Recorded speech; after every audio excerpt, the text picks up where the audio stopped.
And we're live Sorry. again. Okay. Part 2 of the stream. If you didn't see the first part, go watch that. And if you were from the first part, be here. Now you know. All right. So what are you saying, Kamui? So Kakashi and Koji's watching via. Okay, I guess I'll get into the Toad part real quick. I'm curious as to what the Toad. Also, real quick, if you guys hear a bunch of pots and pans clinging, just let me know if it's obnoxious or if it's fine. Well, I heard it a little bit there, but it should be fine.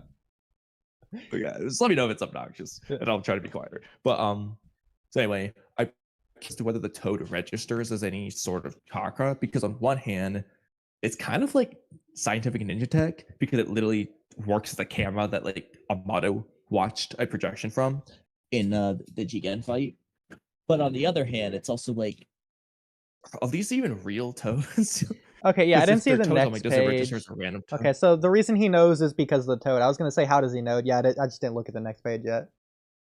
That's interesting. I'm glad that they gave us a panel, another angle, another panel of showing the Toad seeing these dead people. But do you think this is, like, in the past a few minutes ago? Or do you think that Toad is just, like, is the Toad behind or are we behind? Like, is the Toad actively following Jura? Or does the Toad not even know where Jura is right now? Based off the fact that there's no black background, I'm gonna go under the impression that the Toad is just behind. It's seeing the dead bodies, even though, like, Jura's left. So he figured it out, you know. He's putting two and two together. That one guy really loves you. The Toad's holding something. Do you think that's for Boruto to teleport? Well, actually, you already know. Don't answer that, because I'm sure it is. I'm curious what he's holding, though. It looks like a headband, but it's not. Not the headband, but like the headband like metal part. Probably has it looks like a bug thing on it. It's too small to be a bug. If you look at the left pan, it just looks like a small, like a laptop, maybe a tablet, an iPad. Bro, it's way too small to be that. Like, if anything, it's a small wallet. Like the frog's holding it. The frog's no, it's way too. That's not a. Oh, that's true. It is a frog. I gotta keep that in mind. Yeah, remember how big the frog was? Like, it looks big compared to the railing here, but I think that's honestly an inconsistency because it should be the same size as a frog that was on Boruto and Code. And you saw the size of that, like shoulder size. Not big. I'm not counting on Ikimoto to be super consistent at this point. Fair enough. Then again, we do know that Kashi and Koji has multiple toads and multiple different size toads. I saw Mitsuki's hair in chapter 8. Yeah, like, expectations went away. Apparently, Kashi and Koji just has a toad pretty much as big as freaking Gamakichi. A crushed owl. So that was also a steam toad. Yeah, it could just be a different toad, I guess. But so yeah, interesting to me. I don't know exactly how his toad stuff works, but his toads are interesting. Boruto's time skip design is his karma seals covered. First time we see Boruto here, the first thing, he's not just sitting there. He's specifically looking at his karma seal. Like, he has it unwrapped as well. He's holding his hand, his arm, I guess, looking at it. So I wonder if there's a new thing. Okay, actually, I'll allow you to tell me. Is there a new thing, or is it not brought up in this chapter? Like, is there a spoiler that I haven't seen yet, or is there just nothing more on this yet? I have been told of a spoiler, one that I'm happy about in reference to my Mitsuki rewrite, but unhappy about in reference to chapter 80. I've not read the chapter to see exactly what is actually said on that, though. Yeah, well, I assume you've seen I've seen something hurt. Okay, that's right. It's a dialogue thing, then. I've seen something of I've seen / been told of something, but I haven't, like, confirmed anything enough to, like, speak on it, really, to be honest. But yeah, it's what I've allegedly been told makes me very happy with what I already planned on it. Basically, it's something I've been hoping was true, and you as well, I believe. Hoped it was the case, hoped it was the reason behind something, but we didn't get confirmation. Yeah. I'm being vague on purpose, but I'm happy about what I think is the case. I guess while I'm here, I'll capture Himawari because I'm interested, but, like, not like, oh, screw Naruto because she's got Kurama, and, like, I don't like that. Yeah, because otherwise he'd be pretty much as interested in Killer Bee. Exactly, because realistically speaking, I mean, we don't know for sure, but it's just like Killer Bee got plenty of Biju chakra. I mean, does he now though? Like how much Eight Tails does he have left within him after Momoshiki? He should. So the thing is, he should just have all of it because like it should have just regenerated. It's possible, not the same as the Baryon mode situation because every for example, when Kurama lost so much chakra that he went to sleep at the end of Naruto, you know, the fake Kurama death. Naruto got all Kurama back. It's not like that was permanently gone. Yeah, but it's the same as when Naruto Sasuke's out of chakra and he re-gets it. No, I don't think it's true because first of all, Sora had a Nine Tails chakra, but Sora never got the full Nine Tails at any point. That never regenerated. It's like it wasn't just the tentacle that was cut like the Sasuke fight. It was the chakra. Like the chakra was absorbed. Like I'm thinking like in the war, if the Geto Mazo absorbed some of the Eight Tails chakra, that Eight Tails chakra cannot be regenerated within the Eight Tails itself. I don't think so. So I think the difference is in the case of basically in the most simple terms, the difference is where does the soul reside? What I mean by that is Kurama's true soul was in Naruto. That's where it would regenerate. If Naruto gives Kakashi some Nine Tails chakra and he uses it up, he's not keeping it. It's never coming back. But in the case of Naruto, who has the literal soul of Kurama, that's where it will regenerate. So wherever the soul resides is where that will regenerate, if that makes sense. And just in simple terms, without getting too deep into it. But Ginkaku and Kinkaku, so first of all, they're not Sora. Ginkaku and Kinkaku are canon. They don't have any of Kurama's soul in them. They only ate chakra. But that chakra generates. Again. So in the case of Kinkaku and Ginkaku, though, it clearly integrated into their bodies. That's why they have whisker marks, unlike someone like Kushina. It integrated into their bodies differently, as far as we can tell. So in a sense, Kurama is literally a part of them. So it regenerates because it's not so much that it's Kurama's power, it's their power, and it just so happens to have originated from Kurama, if that makes sense. Right. Okay. If you say so, I'm a little bit iffy on it. Which also applies to Himawari. That also applies to Himawari, and potentially even Boruto, but maybe to a lesser extent. Okay. By the way, apparently the official drops tomorrow. I'm pretty sure that's true. I'm pretty sure it drops on the 18th this month, which is early, but shout out to the official. Yep.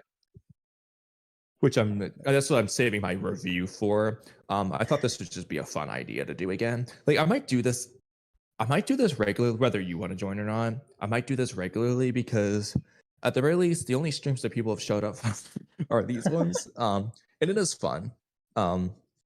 So yeah, I might keep doing it because at the end of the day, I always read this one anyway. So it's like I might as well keep doing it. I might do it again, but I'm not going to do this consistently. I'm just going to put that out there right now. No, that's fine. Yeah. That way I also don't have to do it for like 8 hours each time. If I do it by myself, 3 hours maybe. Yeah. But not 8. Sar Drago really hates Kawaki because of his selfishness, by the way. 5 mad faces emojis. That's crazy. And then a lot of people have been really dissing Kawaki lately. And I know you're going to say, oh, I'm one of them. I'm only, like I said, I'm not dissing Kawaki. I'm not saying it's uncalled for. I'm just saying he's not been a good friend to Ada. That's all I've said, and I stand by that. But I'm not hating Kawaki for it. A lot of people are hating Kawaki lately. Anyway, I'm the biggest Kawaki defender of this community at this point, I feel like. Tuxniz says... Yeah, you defend everything he does. Jura is literal juvenile Ten Tails. The other Shinju are evolved Clawgram. We don't know if that's true. Unless it's revealed in the chapter, but I haven't got it to it yet, so... I find it funny that Delta saw how Boruto clapped Kawaki and wanted no smoke. Haven't got there yet. That's a spoiler. Thanks for the spoiler. I think Amado is plotting something about Kawaki because he is watching him whilst Delta is with him. Well, we already knew that anyway.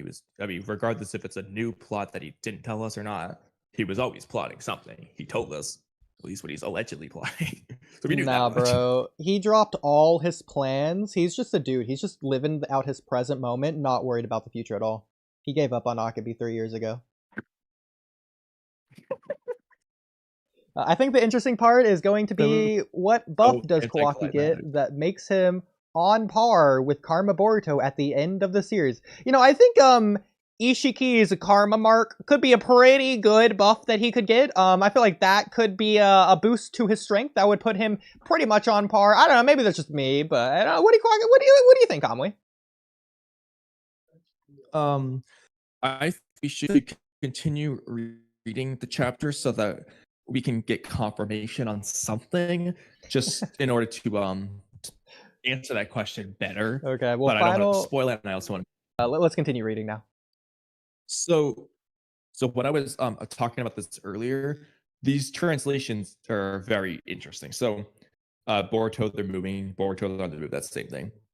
Boruto asks, where is that? In Konoha, same thing in both, where to Konoha. Kashin Kochi's answer is weird. Okay, so in Itachi Flaws, he says, that's right. Fly to Mount Miyoboku. Yeah. So let's just stop there. Why do you think, assuming that's accurate, why do you think he wants them to go to Mount Miyoboku instead of like Konoha? So we know Mount Miyoboku isn't near Konoha. It would have taken Pain over a month to travel there. So maybe Kashin Koji has given up on the village and wants Boruto to learn Sage Mode, and that's the only way they can defeat the Shinju.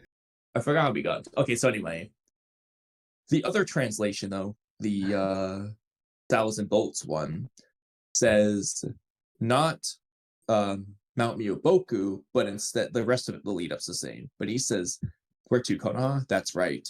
Head towards the triangle. It's not Mount Miyoboku. I looked up meaning of Mount Miyoboku, and I'm not seeing anything about triangles, which makes me think I don't know where that comes from. So now I'm just really curious. Actually, can we find the Raws? I hope so. This would be one of those ones for you to look at. Because triangle and Mount Miyoboku, pretty different. Yeah. Like, that is not the same thing, but I don't know, because the Raws updated on that website, so I don't know. I guess we could probably find it. I just don't know where. I mean, it looks like the toad is holding a rectangle or square. I would not consider the toad holding a triangle, so I don't think that's it. I also don't think he would say head to the triangle. I feel like he would just say head to the Leaf Village where the toad is. Like, so the triangle could be, I mean, to be fair, we could just like see where Boruto ends up to see what that references, but like let's not do that yet. I don't know why I didn't have to do that earlier. I mean, you already know. Just for the sake of this. Well, to be fair, he's not just saying head to the triangle. He's answering Boruto's question. He's saying that's right. Head to the triangle is like a continuation of that's right. It's like head to the triangle is in reference to the confirmation of Konoha is where the Shinju are invading. Yeah, I agree. So like it implies that it's in Konoha. It's something like we don't know specifically what that is, but which Mount Miyoboku doesn't make sense. But it could be a triangular building. Get that from? Bro, I hate to say it. What if the translator's literally just messing with us?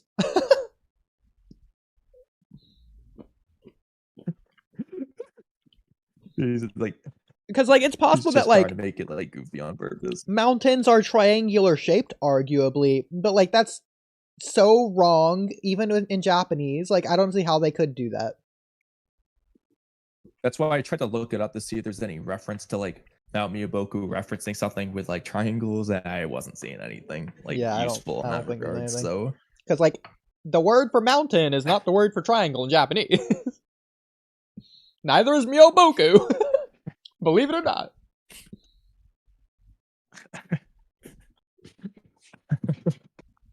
Yeah, I don't know if I believe that.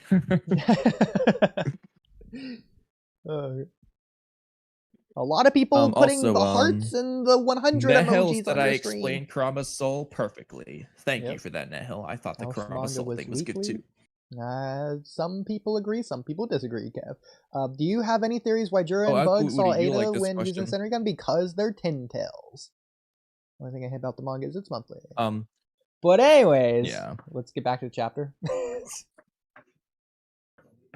So anyway, let's see where Boruto actually shows up. All right, scrolling down. Did you want me to share my screen, by the way? Or are you good? How do you want? Oh, no, I'm looking through my phone. Oh, okay. So I can see the chapters. Sure. All right. Well, I'm just gonna go to the Boruto next page. slew. He's teleporting, and we go to Chikadai. Okay. Tell me one thing. You guys came here following a clue about Naruto, is what you said, right? That is so broken English. Tell me one thing. You guys came here following a clue about Naruto, is what you said, right? I hate that. Now you focus on why. The other one says, just to confirm, you guys followed the lead on Naruto Uzumaki and ended up here. That's what you said, right? That's way better. Yeah. You could, okay. That's good as a shinobi. Like, he's almost doing his job. Almost like, not an interviewer. What is it called? Interrogator. Almost like an interrogator. Yeah, he's trying to figure out Jura's motive. Oh, it's not just that Shikadai is just that curious. It's he's doing his due diligence as a Konoha shinobi at this moment. Yeah. Yeah. Correct. So he can inform Shikamaru what's going on. Like, he's trying to learn more. Yeah. He's being a smart ninja, a good ninja, doing what he should be doing. He should be trying to gather this intel. If he didn't, it'd be like, bro, why didn't you try at least? Yeah. Like, yeah, Jura can just not answer, but like, hey, he seems willing to talk. Why not? Well, I don't think see how much we can get. It's not that he's not willing to talk, but he doesn't have any reason to talk based on what he said. Before I would have agreed, but he said his only purpose of being here now, apparently, he doesn't say now, but I'm assuming it's now, is Himawari. I don't think he would answer Shikadai's question. Like, there's no point. Like, it's almost stalling.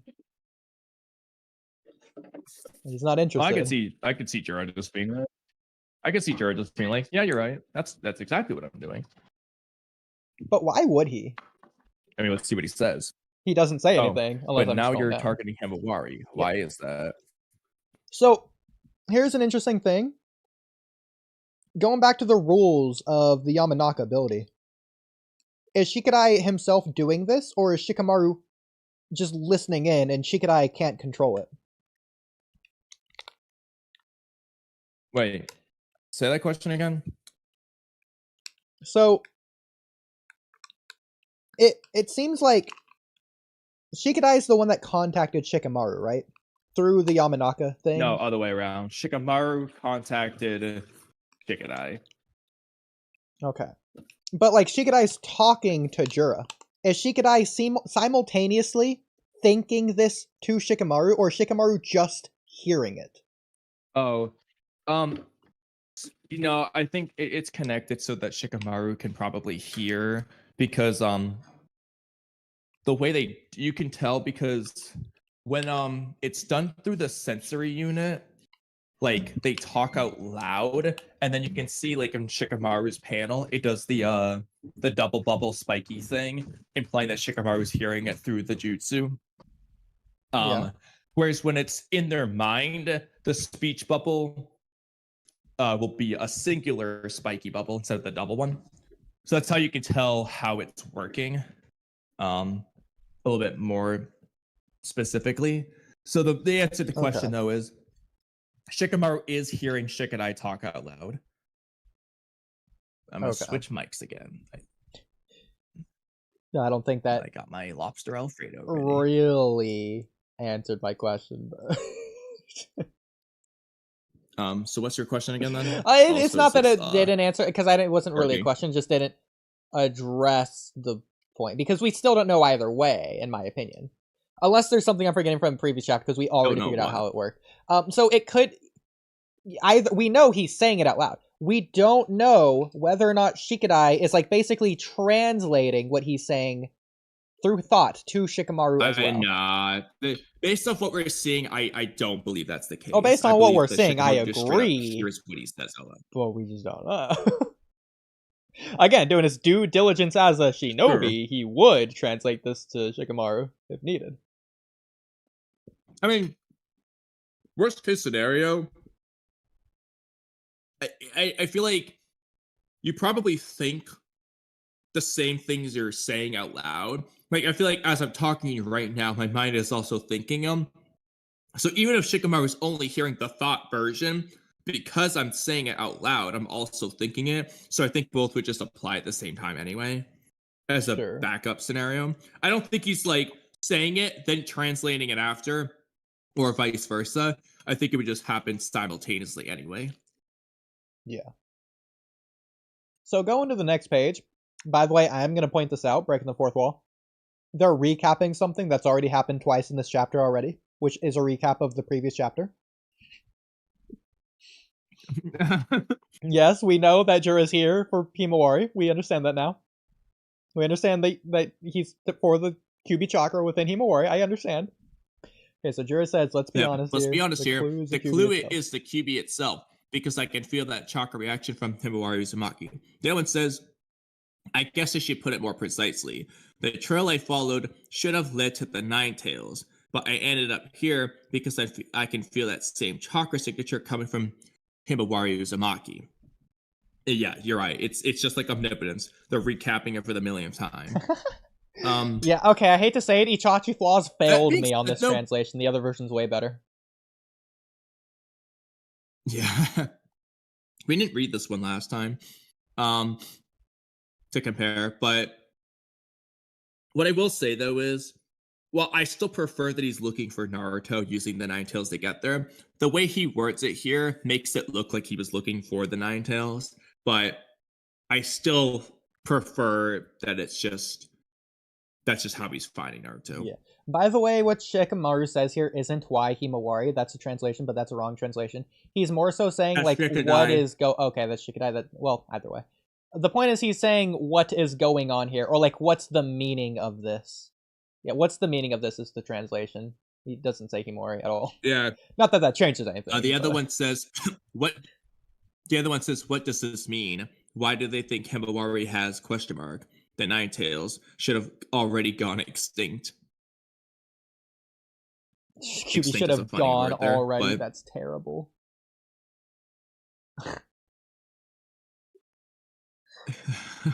Should have gone already. He should have gone. Get that thing out of here. Good riddance. Shikadai is one of those kids who would have hated Kid Naruto. Didn't need a parent to tell him, he just would have hated him. Yeah. Get out of here, you freak! He's like, wait, Himawari has him? Never mind, we're not friends. Yeah. Take her, please.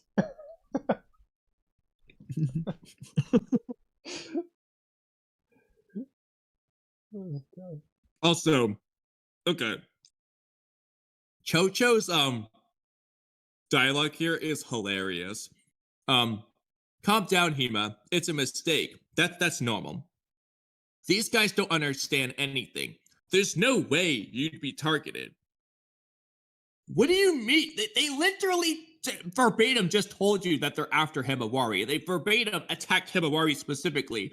Like, I understand you could say it's a mistake, but like, no, they are targeting Himawari. That's not a question, Jojo. We know this. Okay, that is hilarious, but I think you know what they're saying. Like, besides the literal translation. Calm down. Okay. Okay, this one's a little bit better. Calm down, Hima. It's gotta be a mistake. There's no way that these weirdos have any logical reason to target. No, that's still weird, Chocho. They gave you the logical reason. Jura repeats it. No, that version is what it's saying, though. I think both of these are right. The other version makes it more clear. But even this version is fine. With this version, it's still fine, though. I love Jura's because the point is that the reason they're targeting Himawari is because of the Nine Tails chakra. But if they're mistaken, then they don't have a reason to target Himawari. Like, their reason is just wrong. Well, that's fine for the other one, but this one, there's no way. Well, there's definitely a way. Well, there's no way you'd be targeted because they're wrong, because you don't actually have the Nine Tails chakra, because it's a mistake. Okay, but they are being targeted. Like, she is being targeted, regardless but she's if being they're wrong falsely... or not, so there is a way. No, it's not even her. It's the Nine Tails that's being targeted, basically. And because it's a mistake, because she doesn't have the Nine Tails chakra, there's no way that she'd be targeted. But she does. So it's not a mistake.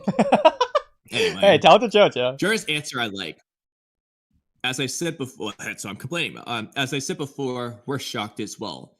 Why has it come to this? We need to know. Himawari Uzumaki, by devouring you, I'll get my answer. The other one is just as I said earlier. We are surprised by this development as well. As for why things turn out this way, there is a need to understand the answer. Bro, the official translations aren't out. I mean, you're not wrong. But to be fair, that care guy, I am the official translation. Like, I am an official translator. So I'm certified in Japanese. So there you go. Yeah, I feel like I'm more official than the official translations are themselves. So, okay. I don't know if Boruto's being inconsistent with Naruto, or... First of all, we just don't know. That's the first thing. But I'll just point this out, is that in the war arc, Killer Bee says that actual fights... I forget the exact quote, but he says, like, actual fighting gives you way much more experience, and you get way stronger than you ever could from training. And that's not, like, contradictory or anything. It's like Killer Bee, obviously, he's, like, saying it because Killer Bees, right? Like, he's not saying it as a mask or anything. So that just is a theme. That also in Naruto. Just happens a lot anyway. Like, exactly, I mean, that's to be expected. Kiba, like, Gaara, Kawaki brings up that point with the life or death training. That's what I was gonna say though with Kawaki. So Kawaki should, I would assume Kawaki would continue to do that method of training, like forsaking the way of the ninja of mental training or whatever Sarada did, because it would take too long. So he probably did like physical sparring with Mitsuki or whoever. Assuming he did that, he should, based on the themes of Naruto, be stronger. Well, it depends on whether he did do it or he trained by himself. Or, yeah. I mean, it all depends on what actually happened. Yeah, because, like, Kawaki's whole thing was actual combat, so... he did not like ninja training. Yeah, like I said, he wants to do it the Sasuke way. Yeah. The way he was taught by Jigen, basically. Anyways, moving on. I'll give my answer. Okay. Okay, this translation is funny. I warned you, everyone, Shikacho. So, everyone, Shikacho. What does that mean? Well, so, okay. Everyone? Listen. Shikacho? Listen. Is it possible Shikacho are omnipotent, meaning they're everyone. Omniscient, meaning they're everyone? They're omnipresent. Yeah, I was gonna say they are everyone. Yeah. Well, in the other translation, he said, did he say devour? I warned you, members of Shikacho. All one word, by the way. Shikacho is just one word. No hyphen or anything? That not even like not a space? No hyphen in this one. Okay. Also, I like the translated onomatopoeia of step. I love it. Step. Would you agree with that onomatopoeia translation? I see the slanted face, which I can't remember if that was ga or ka in the bottom case, but well, the onomatopoeia says za. Za, okay. Yeah, so just za. Does walking sound like za to you? Well, really, you got to say it in the correct way. In this case, it'd be like test it out. We're gonna test it out. Za, za, za, za. Do you hear that? I do, yeah. That sounds like za to me. Well, now we know. So the way to think about it is similar to like the wind blowing. It's more like a za. Almost like an almost like a no. But it's like a foreboding thing, more like that. Because it's like foreboding footsteps, if anything. Like again, like the wind blowing. Like the wind blowing doesn't actually sound like go or go. But go. All right, so on this next page, this is just funny. First of all, I want to say it's funny that Shikadai's translation on the previous page, this page. So he's like reiterating what Jura says. He says, "If you eat it, not her." Yeah, Shikamaru really hates Himawari after finding out about the Nine Tails. Yeah, bro, he's calling her an it. Wait, yeah, she's not a human anymore. She's an it. What's worse, Shikamaru calling Himawari it, or Boruto calling Hinata his wife? I think that one's worse still. Yeah. I mean, at least actually, I don't know, because Shikamaru is saying it like directly in front of Himawari. That almost makes it worse. It just comes out of nowhere too. So, okay, my question here on this page. So these are Hidari's footsteps. Maybe you know something based on the next few pages that I don't know. Why are we seeing Hidari stepping forward here instead of Jura? And that's then the next Hidari. page... No. That's Jura's feet. That's Jura's actually, feet, you're right. You're right, because feet. Hidari has the weird, like, 3-toe hand feet. And yeah, Jura has the claw mark shoe things. See, what threw me off was last chapter. His feet seemed to go back and forth between flat foot and high heels, but here it's high heels. Well, that threw me off. But anyways, yeah, Hidari's got the hand feet. Yeah, gotta remember that. Anyway, so Shikamaru, I just kind of Jura has his hands in his pockets here, by the way, when he's walking forward still. Of course he does. bro like tries his hardest. I'm surprised bro hasn't been fighting with his hands in his pockets. Oh, I just noticed a really interesting detail. Yeah. Okay, we'll get to it in a second. Anyway, Shikamaru says current location is in the northwest of District D. Hurry. Team 10 is engaged. So Team 10 got engaged. They are soon to be married. So stupid. The other one just says Team 10 is already engaged. So I'm actually scrolling back up rather than down because there was something I wanted to look at. You can keep saying your thing while I'm looking for it. Oh, okay. So I just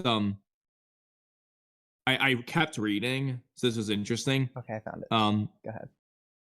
But the thing I noticed was Kashin Kochi's toad in Shikamaru's office. It's a tiny ass toad, by the way. But I read the dialogue now, and it says behind Shikamaru Nara, "Don't look back. It's fine here. Connect Ino to the mountain. Boruto is enter Konoha." Okay. The other translation is so much better. Behind you, Shikamaru Nara, you don't have to look my way. Connect me to Ino Yamanaka. Boruto enter Konoha. These are very different things. Connect Ino to the mountain. Okay. So I have something here. What's with Itachi flaws in the mountain, bro? The triangle mountain. Oh, so weird. Messing with us this there. Okay, so scrolling back up though, Kamui. You go to what Jura says with the everyone Ino Shikacho. I warned you. What does he say exactly? The warning.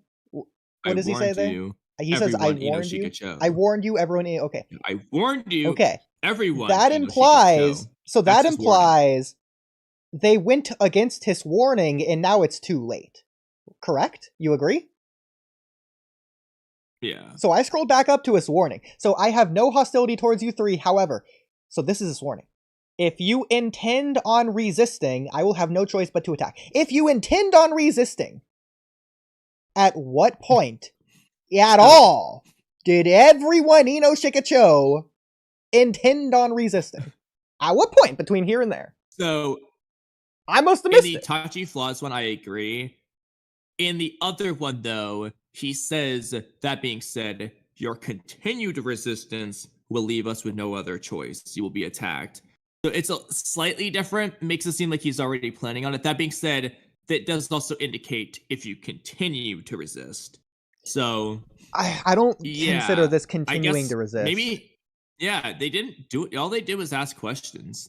Yeah, like the questions aren't even like mean-spirited or like defensive or like in a way that implies not to do it. It's literally like open-ended curiosity questions. Like literally peaceful questions. They're not like protecting her. They're not stepping forward. The fact that they just didn't run away really bothered him. I mean, I guess. But like they're not moving as well. Like Jura's literally stepping towards them as well, and they're just standing there. Like in a defensive position, sure. But... Okay, so all right. I thought that was interesting. So scrolling back to where you were, catching up. So current location is in the northwest of District D. Hurry. So do we know where District D is, by the way? Other than, like, obviously the northwest. Like, first of all, did we know Konoha had districts? Or is that new information? Yeah, I think they've said things like Sector D, Sector C, Sector district, is different. They've said those words before. I don't know where these are. Sector is different from a district, in my opinion. Yeah, because the other one says Sector D versus District D. I think they've used the word sector before, at least. Okay. But I mean, what is even the definition of district anyway? Let's look it up. Sure. District definition. An area of a country or city, especially one regarded as a district unit because of a particular characteristic. I don't see why Konoha wouldn't have districts. It's just an area of a city, of a village. It's just one of the areas. Do you think this Yamanaka call goes both ways? Do you think either the Yamanaka members connecting them or Shikadai heard the Toad talking to Shikamaru? I mean, in plot, no. In universe, should they have?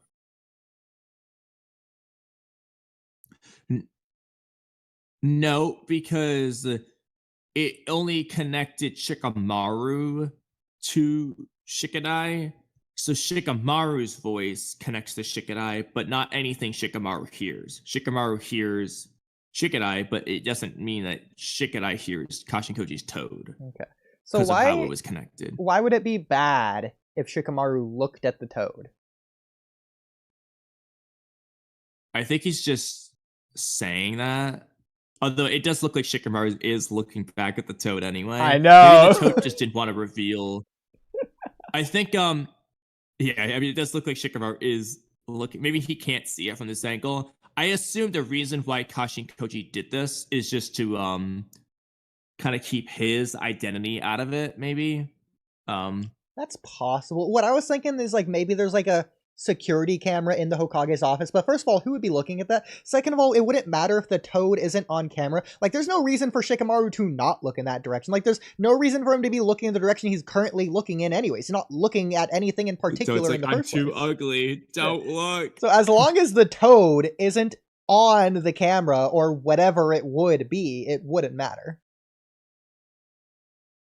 It's not Shikamaru that. Yeah, I'm thinking it's just to. I mean, yeah, I guess the camera aspect. If there's security cameras in there, I don't see why that matters at that point because people just see the footage. But yeah, maybe he just doesn't want him to put two and two together about Kashinkoji. I don't know. That's just my best guess for now. Well, I mean, considering the Toad is the one who is talking to him instead of Boruto coming back like he does for probably 2 pages from now, and then probably would connect to Shikamaru via Ino. I'm assuming that's what would, I don't know, maybe Shikamaru would have to randomly I don't think call. Boruto's able to just ignite that. So I think Kashinkoji's telling Shikamaru so that Shikamaru can contact Boruto, because I don't think Boruto can just contact Shikamaru right now. Yeah, but I'm assuming the moment Boruto comes in the village, they're gonna register his chakra and like identify him and then like tell Shikamaru anyways. Well, it depends on if he masks his chakra or not. Yeah, but like there would be no reason for him to do that.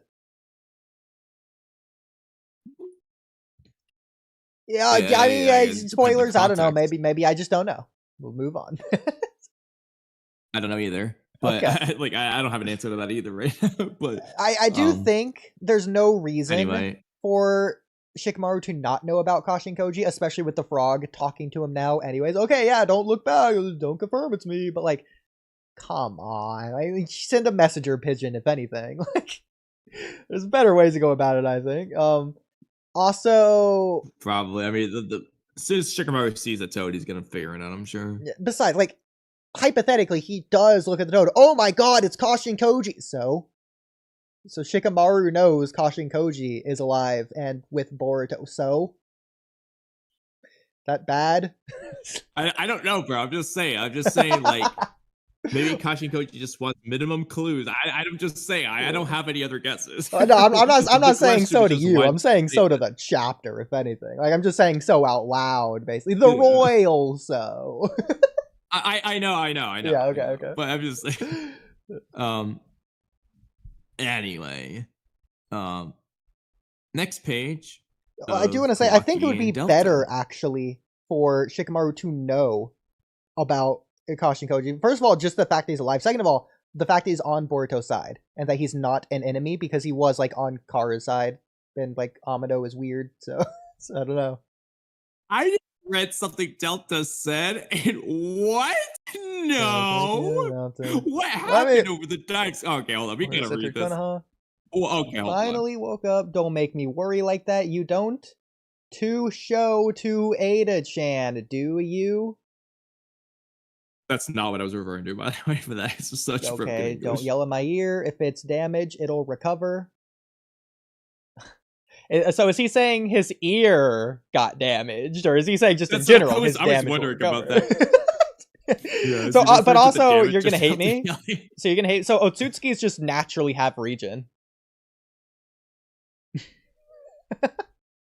No, not from what we've seen. We're good. I don't want to get into this again. Yeah.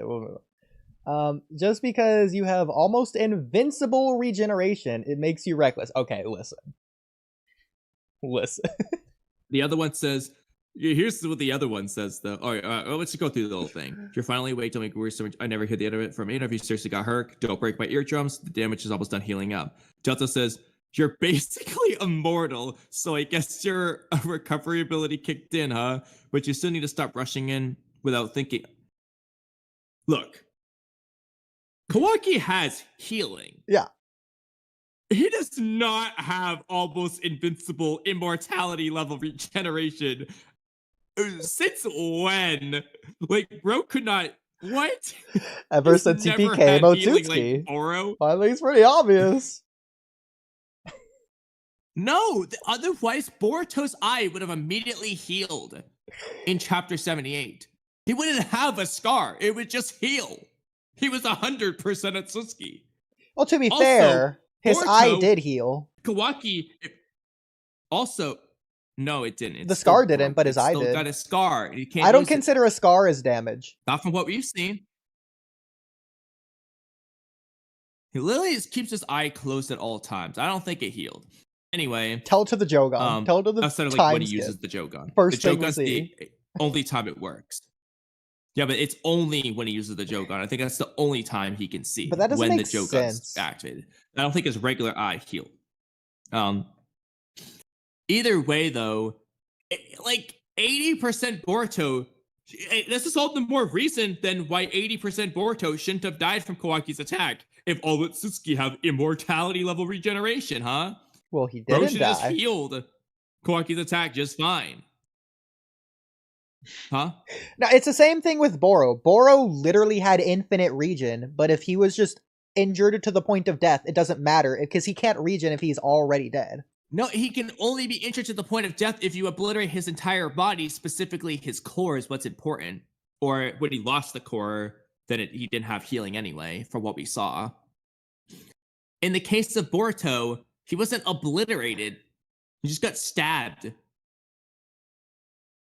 Like, Momoshiki had to pull some shenanigans to heal him. Is the point. If all Otsutsuki just have this crazy regen, then that would apply to 82% Boruto, who could use other Otsutsuki abilities just like Kawaki could. He would just be able to heal. And also, Kawaki's had self-healing because of his ninja tech since the beginning of the story. It's literally referenced for why he healed his own blast that Damon reflected in chapter 67. It's because of his ninja tech healing. That seems to be what Delta's referencing. It just never was immortality invincible level healing. It was just... okay, it was there, but it wasn't, like, super good. Okay, so Kamui, I have an explanation, but you're gonna hate it. I'm just gonna preface that. So, I always felt like it wasn't Boruto he was killing, it was Momoshiki, both metaphorically and physically. So, bringing with this analogy, remember when Himawari hit Kurama? So, what if Kawaki... yeah, but she's still hitting. No, but the problem is it still hit Naruto. Naruto is knocked out too. So even if Kawaki's quote-unquote killing Momoshiki, he still damaged Boruto too. That's the important part.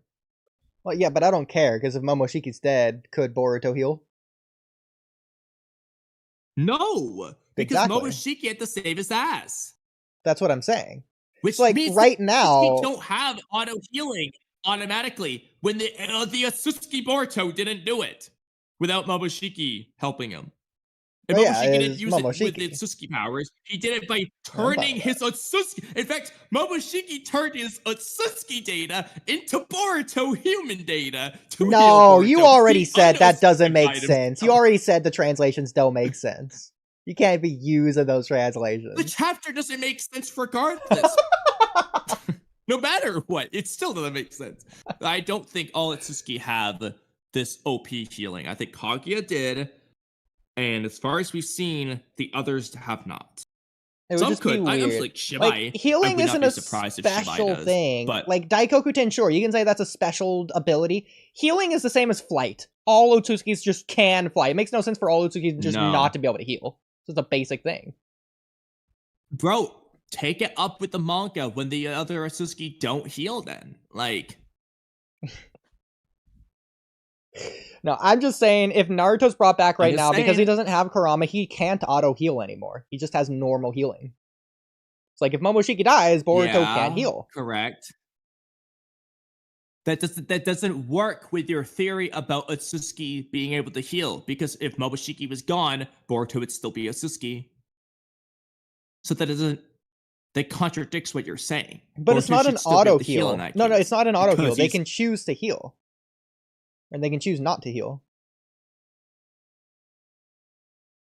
Same with Kurama, honestly. Like, I'm sure if he just didn't want to heal Naruto, Naruto wouldn't heal. Yes, I agree.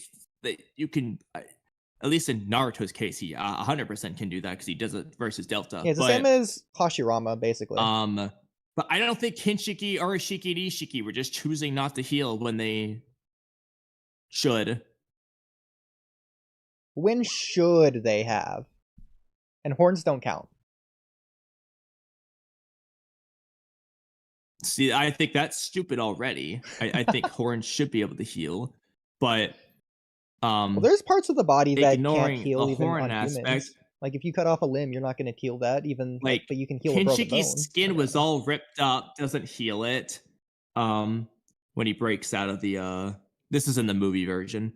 When he breaks out of the Kurosuchi seal, I'm not going to use all ripped up. He's not healing that. Movie version. Also, if he doesn't have chakra, I'm assuming he can't heal. Oh, you're not going to use the original source material? No, okay. I'm not. Be mad. We can just end this discussion. Okay. Anyway, so, are you considering Devil for Momoshiki canon? Oh, absolutely. It makes more sense. The other version is cool. But that one literally makes more sense because he looks more like Kinshiki. He gets jacked like Kinshiki. Nah, bro. He gets a long chin. The ogre thing. It's like a Johnny Bravo chin or something. It's crazy. Some things were unique to Momoshiki, and that's fine. But I'm just saying it's closer to Kinshiki. It looks more like he gained the Kinshiki attributes in that version. Kinshiki is not blood red. I'm sorry to say it. Yes, it was right before that scene in the movie. Kinshiki was blood red when his skin was all ripped up. Actually, his genetics weren't blood red, which is what he was really eating. You don't know that. For all we know, Kinshiki was just wearing skin clothing. We don't know. So stupid. We're moving on.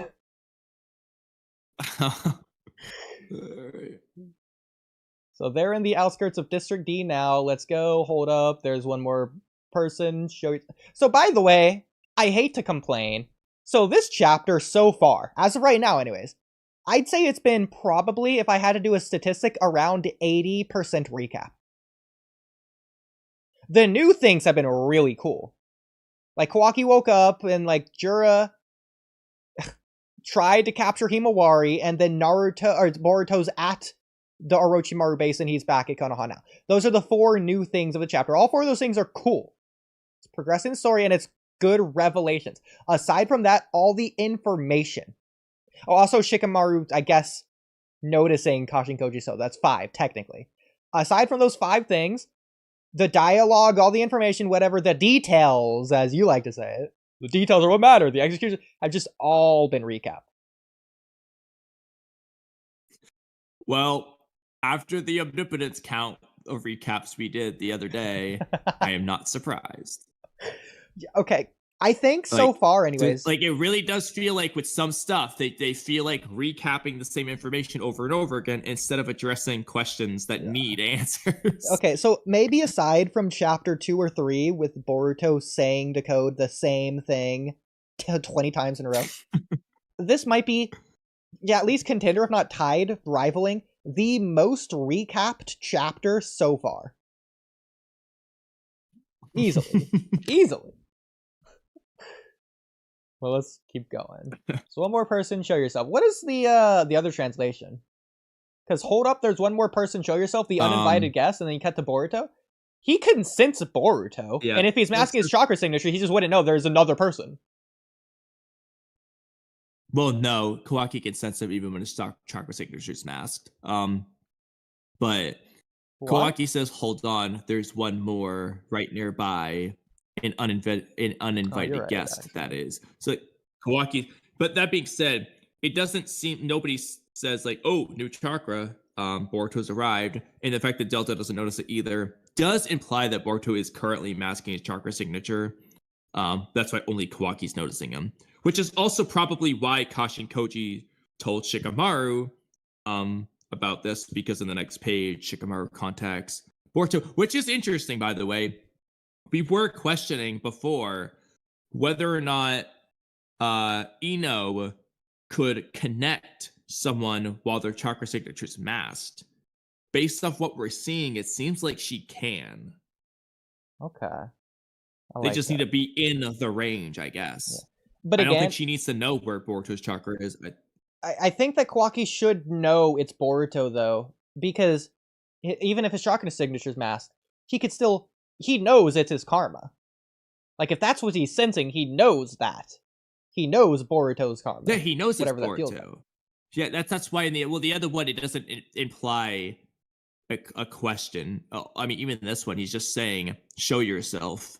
Like, he knows it's Boruto. That's why he calls it the uninvited guest. Kawaki knows it's Boruto. I don't see any implication that he doesn't. Yeah, okay, I guess, but it's weird that he just doesn't say Boruto. Like, I guess for the manga sake, for the audience, they want to make it a cool reveal. The uninvited guest, I agree, but like, it's like cool build-up, I guess, for something that we already know is happening. But something interesting. So this is definitely wood style.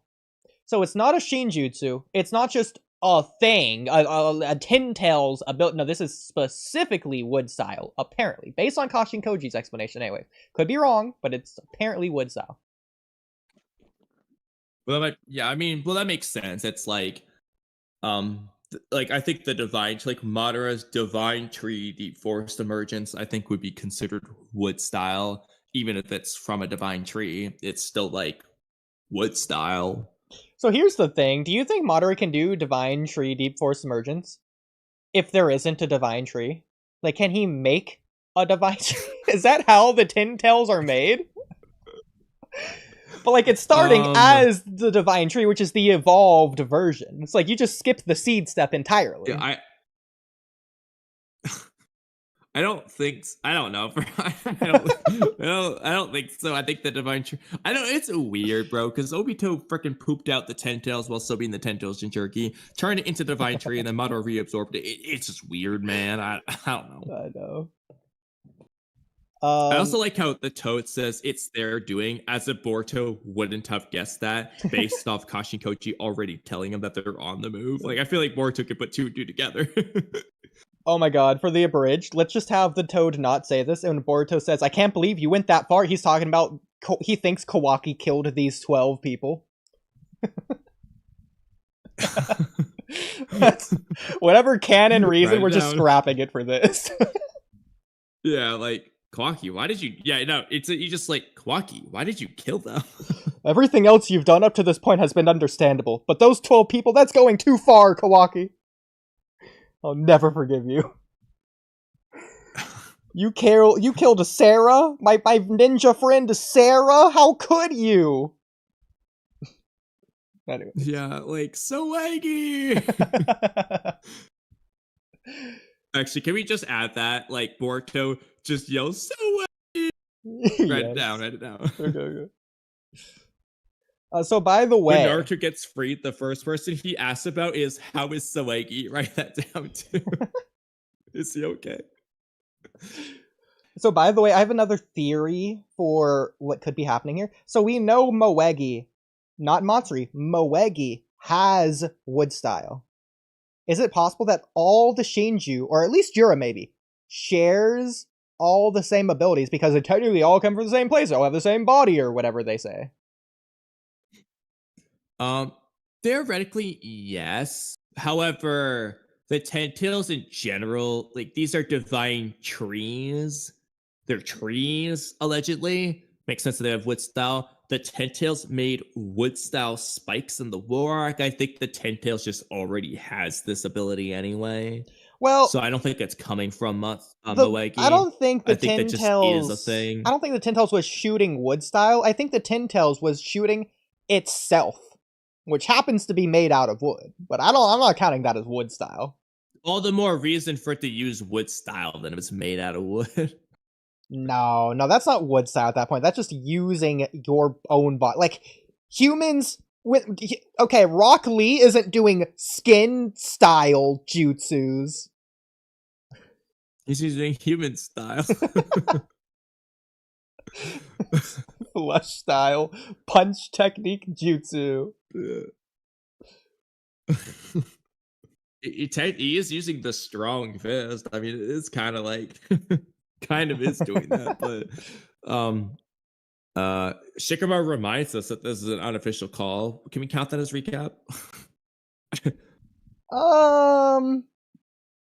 Just for fun. Yeah. Okay. I also like this. I hear you. Instead of I'm listening. Okay. I hear you.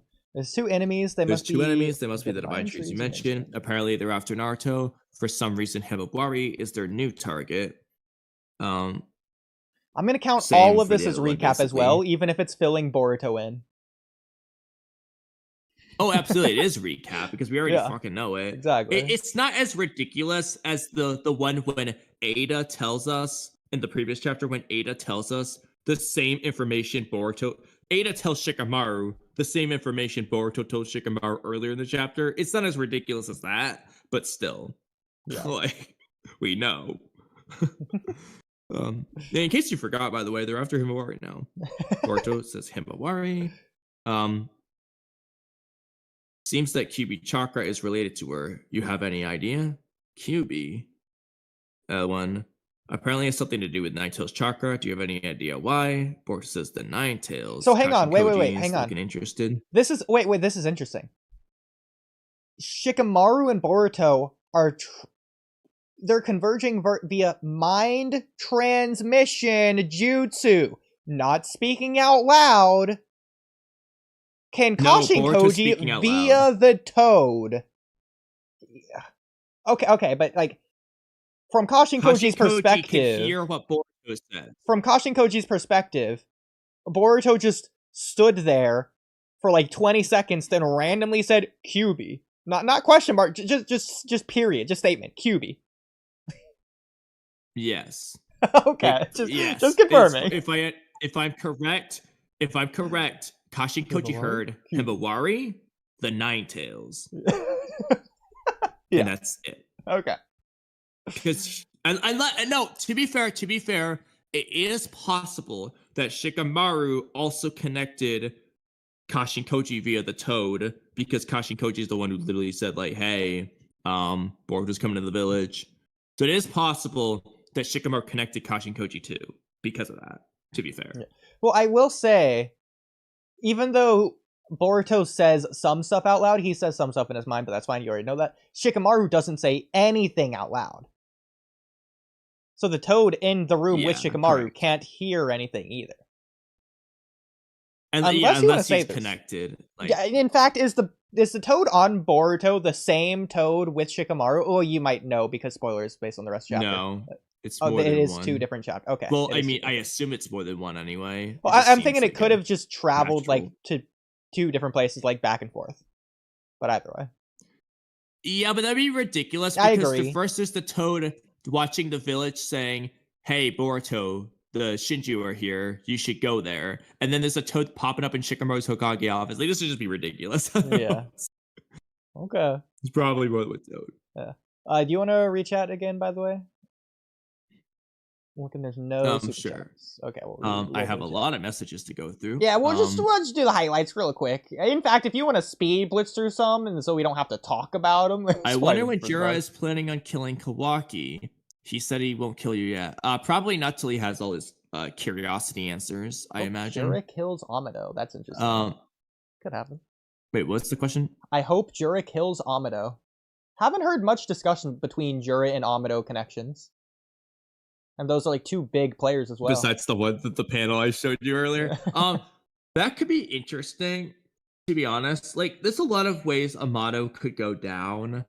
So in the case of Jura killing Amado, I really want it to feel like Ishiki did it in that case, so that works well if Jura is an Ishiki connection. But I personally want it to be, if I have to pick someone to kill Amado, I want it to be Ishiki, the Ishiki that we had before. Like, it's literally Ishiki has returned and he gets back. What I want is, for one thing, Amado to have been the one to make the Ishiki message to Code, and in doing so, accidentally facilitates Ishiki's return through Code, and then Ishiki kills Amado. That's what I want. Yeah. I want Amado to cause his own downfall. That's what I want to happen. I need Ishiki to come back. That will happen, really what's happening. Want that. Yeah. He says translations are crazy this month, bro. Absolutely, it's freaking crazy. I think last month's was worse. These months aren't bad. Bad. It's just a little bit crazy. Some of them. The freaking mountain and Mount Myoboku and the triangle. That's just ridiculous. One of my favorites. To be fair, though, this was the worst last month. That's true. It's just hilarious. Like, no, these are the most, in my opinion, for at least the past several months, the most understandable chapter. Like, this is almost just good English, just consistently. Just has a few hiccups here and there. Compared to freaking chapter 1 with the Shinkadusu and stuff. Like, last chapter and, like, the previous, like, 2 or 3 chapters have been almost inconceivable. What is it? Incomprehensible? Not incoherent? I'll just say that one. So here's an interesting one. So someone says Boruto's in the same position as Naruto at the beginning of Shippuden. He's talking about, like, in the terms of how, like, Naruto didn't want to use his Kurama chakra. Yeah, and with Naruto at the beginning of Shippuden. I'm waiting at some of those because I wanted to get to that part of the chapter so I could just see it before we comment on. There's a lot of those. Technically, that I just kind of like, because I didn't know that at all. But okay. Something I'll say really quick is the fact that I think Boruto would probably, I don't know, I haven't seen it. You know more than me. I think Boruto would be confident in controlling Momoshiki's power. It's really just if Momoshiki takes control is the real issue here. But again, Boruto, in last time we saw him anyways, his stupid naivety, that's just not a worry for him anymore. He just doesn't care. Even if he does, he'll take back over. It just doesn't matter. He just won't be depressed. That's the sense. But I think he'll just use his power in the same, it's basically KCM. Or even like Naruto from part 1. He's like, hey, stupid fox, lend me your chakra. Like, you pay rent. Living in my body. Yeah, so I think it's going to be like you owe me, you've been living rent for, you owe me rent. Love that line. I also really like, there was a Nichi fight. Hey, you stupid fox. If you're there, give me your strength. I also really, one of my favorite times Naruto asked for Kurama's power, though, was versus Gaara, when he's just like, I don't need much, just please give me some chakra so I can protect everyone. Yeah. I was like, oh, Kurama was being such a sweetheart that time, but he actually did it.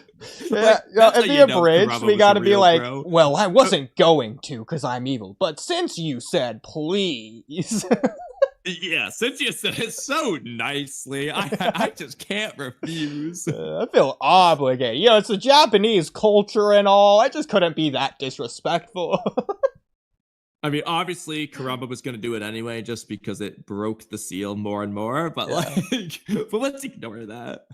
Well, also, okay, do you think this is a thing that if Naruto becomes so mad or so determined, just like will a fire amped 100 times in a row all at once, do you think he can just overcome Kurama's will or desire and just force Kurama to give him his chakra? Basically KCM 1. Can he just steal Kurama's chakra in part 1 if he really wanted to? And Kurama just didn't want to. He's like, no, you're not allowed. No, it's my chakra. Not gonna give it. Naruto's like, well, too bad. I think Kurama has to allow it. Then again, I don't know, because versus Haku, I don't think Kurama was trying to do anything. I think it just happened. So I don't know. I'm just thinking, like, if Kurama was in Obito when Rin died, or in Sasuke during the Uchiha massacre, like, can you just override Kurama? If Kurama didn't want to give his chakra, I don't think he would be forced into it. I think he would want to in character, obviously, but like, I think he could just not. Yeah, because like when Naruto was falling off the cliff with Jiraiya, it was kind of just like, well, I guess you're gonna die if I don't, so here you go. It seems like he could have just let him die if he really wanted to, but he obviously didn't want to. So, yeah. And he wasn't mad in that case, I understand, but I think Kurama could just choose not to. Okay. More people say, I want Jura to win, lol. Technically, they are newborns, though. Jura is a newborn. So if we have a few Mellow fans in chat. Jura's a bad guy. He's evil, I find with Jura bad apple, but I absolutely want him to win. I am absolutely rooting for Jura right now. Like, Jura has been great. Would you say Jura is your favorite character in specifically 2 Blue Vortex? So Boruto Part 1 doesn't count. 2 Blue Vortex, who's your favorite character? I think I have to go Jura. Probably, yeah. Because only taking into account 2 Blue Vortex stuff, yeah, Jura, absolutely. Because any other answers I might pick, it is based on part 1. So yeah, like Jura I want to be biased and say Damon. It's a different series after all. Yeah, like Damon hasn't really done anything in 2 Blue Vortex yet, so I can't in my right consciousness say Damon.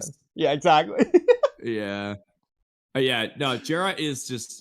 I think Jura then Hidari probably just the fact that Hidari said like is that him Naruto Uzumaki, is he here Naruto, it was just so funny to me that give him number 2 for that. Oh my god. What is y'all theory on why Boruto Karma scares him so much compared to chapter 80? I haven't seen it. Let's get read to the chapter. All right, so Sensing Team. This is Kawaki. This is a cool panel, by the way. It's freaking hype. Like, I wish I reacted to it when I first saw it, but like we were talking at the time. But I really like this panel. Not for like the art or anything, just like it's just a cool panel. Like, it's a freaking hype moment. I also like the. This is gonna sound so stupid. Okay, I preface this by saying. This sounds very, very stupid. I'll really let that sink in. Okay. And it works best with the zoomed out version of the other one where it's smaller. So I think I deleted it, unfortunately. But do you remember that one stream we did when I was desperately trying to find this game with the witch tower thing? Yeah. And it turned out it was called like Jumpstart 4th grade or whatever. You spent a good 40 minutes on that. In the zoomed out version, this just reminds me of the witch tower of that game with the spiky people. That is just 100% what I thought at first. That's so funny. Okay. Now, I do want to indicate something here. Boruto has the marks above his hair to his left, as if he's surprised and didn't sense Kawaki when he should have. He just didn't realize that Kawaki was right behind him. Yeah, I'm pretty sure he didn't teleport there. He flew to Boruto, is my assumption. Unless he learned from last chapter not to do that. No, I think I think Boruto teleported there, and Kawaki just. Well, maybe I was gonna say I think Kawaki may have just stood up. He just was right there, but maybe he flew over. No, I mean Boruto was already there. I'm saying Kawaki flew over to him. No, that's what I'm saying. I thought Kawaki just stood up for a second. He was just right there, but I guess Kawaki probably flew over to where he was. Yeah, no, because where this happened, the spiky people Kawaki is a different location. But Kawaki fought Jura like right where Jura killed those other people, didn't he? No, so it was a different place. It was a different place. It probably wasn't far away, but it wasn't the exact like same. It's not the same street. You can go check if you want. I'm just letting you know. Yeah, I'm just trying to see if we see them in the background. They've also moved to Sector D now, which is also not where the water tower is. Yeah, so they've gone to 3 different places. Well, technically like 4 or 5 if you count the beginning of the village and then the bookstore. Anyway, Kawaki confirms though that Boruto is probably suppressing his chakra. So yeah, Ino can connect people with suppressed chakra. Okay. What's interesting though is it's really not that interesting. Oh, I guess they whited it out. In the other one, it says Tisk. At first I just thought it was ... No, they whited it out. Bro, they can't do that. For all I know, Boruto said like 22 words in that speech bubble. Yeah, we're all just really small. Yeah, like I don't know why they did. Yeah, like for all I know, in that speech bubble, he's saying Kawaki, Jura is actually Shibai, and he's gonna consume the chakra fruit. Once he eats Himawari, we gotta get there now. That'd be crazy. Bro, Kawaki's hilarious with his accusations here. What why are you being so secretive? Are they friends, those monsters? So this is a very different translation, by the way. This one asks, are the monsters friends with each other? Of course they are. The other one though says, what are you doing sneaking around? Was he your friend, that creepy looking monster? Like, Kawaki, come on, that is such a stupid question. That's a Shikadeer level question. Like, you know, like, what do you mean, bro? You know Boruto isn't attacking the village. You're worried about Momoshiki, not like, oh my god. He could be. I think this would be out of character, so I don't think this was happening. He could be covering his tracks since he's talking to the sensory unit to pretend like he's being Boruto hunting down Kawaki, the traitor who killed Naruto. Oh. That can work, you know. But I don't think Kawaki would do that. Yeah, but I'm just gonna pretend that he is, just because that makes me feel better. Sure. Something I'll say. This is so funny. Since Boruto's doing this thing again. Yeah. When he's like he acts like he just can't talk to Shikamaru while he fights. He's just like, Lord 8th, give me some time. Kawaki found me. It's like you know you can like multitask, right? Like, are you just bad at multitasking, Boruto? No, I mean, it's probably tough. Like, Kamui, I think it'd be really... Okay. This would be so stupid of us to do. Whenever we, like, meet up to do our boxing match, we should do a podcast boxing match. A 6-hour-long boxing match where we just discuss... So, I agree with you, and here's the thing I was thinking of. You say... Naruto and Edo Itachi had no problem doing exactly that, talking while fighting. You know the scene I'm talking about. Yeah. Well, so, the thing is, they both weren't going all out. Level of power. He should be capable of doing They both weren't going all out, so like Kawaki probably is going to, and then Boruto probably would have to try more than Casey and when Naruto was trying there. Plus, it's not like they were talking the whole time. Like, sometimes Naruto had to focus to trying versus Mitsuki. Or even really Code. Like, he was having no problems, bro. Like, bro's capping. He can... Listen. Bro's acting like he can't talk at the same time. You can't say that when you got mad at me for saying Kawaki's weaker than he was at the end of part 1, okay? You pick one or the other. You can't be attacking me on both.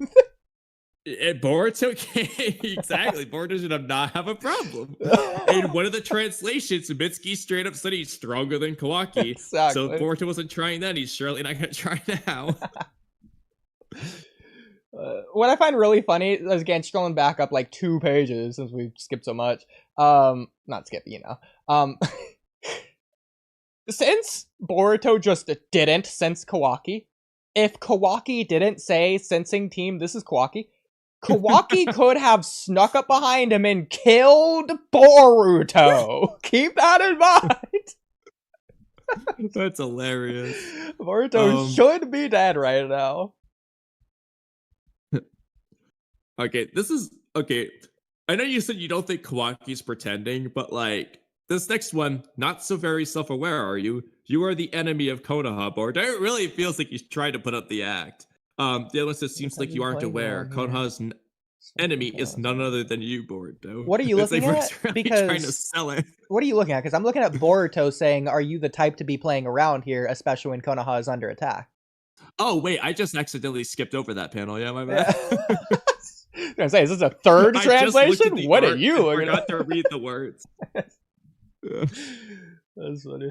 I will say this looks like a JoJo panel. Like you don't even have to see like just the iconic meme JoJo panel.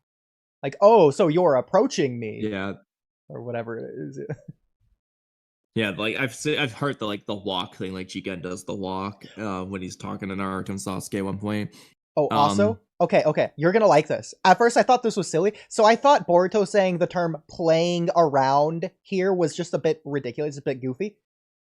If this could be Boruto calling Kawaki out on pretending because he's talking to the sensing team, that just leads credence to that theory. I agree. The other one though says this is kind of similar. It says, "What about you, Kawaki? Do you really have time to laze around while Konoha is being attacked by the enemy?" Okay, laze around. I do not like that translation. That doesn't make any sense at all. You know why you can't even freaking fight around. I like playing around better too. Yeah. Now Kawaki is responding to this when he's saying you're the enemy, but Boruto. I mean, I agree with Boruto here. Enough nonsense. We should deal with them first. So would you like to come with me? You know, with the chit chat, dealing with them should come first, shouldn't it? Since that's the case, why don't you come with me? Are you mocking me? I think that's cool, dude. Boruto's teaming up with everyone. It's not just Code. He literally wants to slug Kawaki, but he's okay with teaming up with them first. Yeah, the other one says, "Are you trying to look down on me?" Like Kawaki, get your head out of your ass, bro. Like, yeah, Boruto's right. Like, you know, especially you, Kawaki, you know Boruto's trying to protect the village right now. Like, how stupid are... And you also know, Kawaki, that you got your ass beaten by Jura. How stupid are you? No. You know you need to team up with Boruto to take on Jura. No, I don't... Okay, first of all, I don't think that's an accurate display of power from Kawaki's perspective. He doesn't think they're that strong. He just thinks that they got the upper hand on him in that one instance. Like, for example, Naruto from, like, episode, I think, 2. And it's 3. I'm pretty sure episode 3, where Naruto, like, fights Sasuke, and he gets him in, like, the rope jutsu. Yeah, and then Sasuke actually does it to him. I don't think Naruto's thinking that Sasuke's stronger than him. He's just thinking, oh, man, that Sasuke got lucky. No, Sasuke didn't do it. No, Sasuke didn't do it to Naruto. Naruto caught him off guard, and then Sasuke escaped. That's all that happened there. But well, you know what I mean.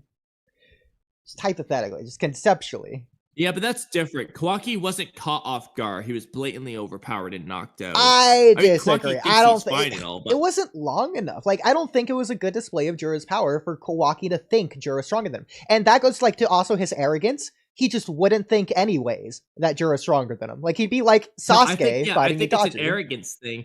No, I think it's an arrogance thing. I think it is enough to show that Jura is definitely stronger than Kawaki. Okay. Jura's hardly trying, but Kawaki's arrogance, wouldn't accept that. Okay, I'm gonna deviate here. He apparently has god level healing now.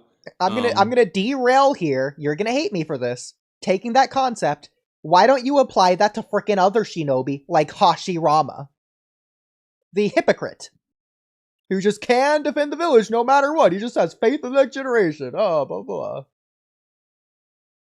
Yeah, you got to be more specific because I just don't with know other random arguments you had. It's not specifically Hashirama, but that would be one instance. Yeah, but you got to elaborate because I don't really know what this. Just anytime any shinobi is like, it'll be okay because it has to be okay because we'll make sure it's okay. It doesn't matter if they're stronger than us. We'll win anyways. Kawaki doesn't think it's okay though. He's freaking worried about Boruto in particular. Like, I just feel like his priorities are just so wrong. It doesn't matter though. More scared of Momoshiki than Jura. I don't know. I mean, I get it. Momoshiki traumatized him, kind of, but like, it's just kind of funny. It's not a priorities thing, in my opinion. He just doesn't think Jura's a threat. really, because he doesn't know much about them anyway. No, bro, he is prioritizing the crap out of Boruto above all else. I don't think he even knows what they are. I don't think he even realizes they're Otsutsuki. Well, they're not Otsutsuki, but like... You know what I mean. They're Otsutsuki related. He would want to kill them. Well, no, yeah, Ada told him. No, Ada told him. Ada told him what they were before they showed up. Okay, this is going to sound counterintuitive to all of my defending Kawaki. Was Kawaki even listening? Like, all he heard there, like, he didn't care what Ada was saying. Yes, because he said, like, oh, well, I'll kill him just like all the Otsutsuki or whatever. He said specifically, but no, but he's saying that because of Naruto. Oh yeah, I'll just kill him. He said like Naruto alarm bells went off in his head. Like he heard Naruto. It's like, oh, they're a threat to Naruto. All right, I'll kill them just like the rest of the Otsutsuki. Let me just go read the freaking page real quick. Same as like Sasuke. After Naruto. Why Naruto? Me as well. And then, why are they after Naruto? I don't know. No matter. Lord Seventh is in my hands. Whatever they are, I'll get rid of all of them. Yeah, so it's because of Naruto. Okay, but also, even if he does know about the Shinju, which that doesn't confirm it, even if he does he know that these people are... No, Ada explained. I skipped over the part he knows because 10 tails that have developed self-awareness, ? That's right. I don't know how or why they got that way, but they are evolving into... Does he know that the 10 tails is Otsutsuki related? Sounds ridiculous to say, but...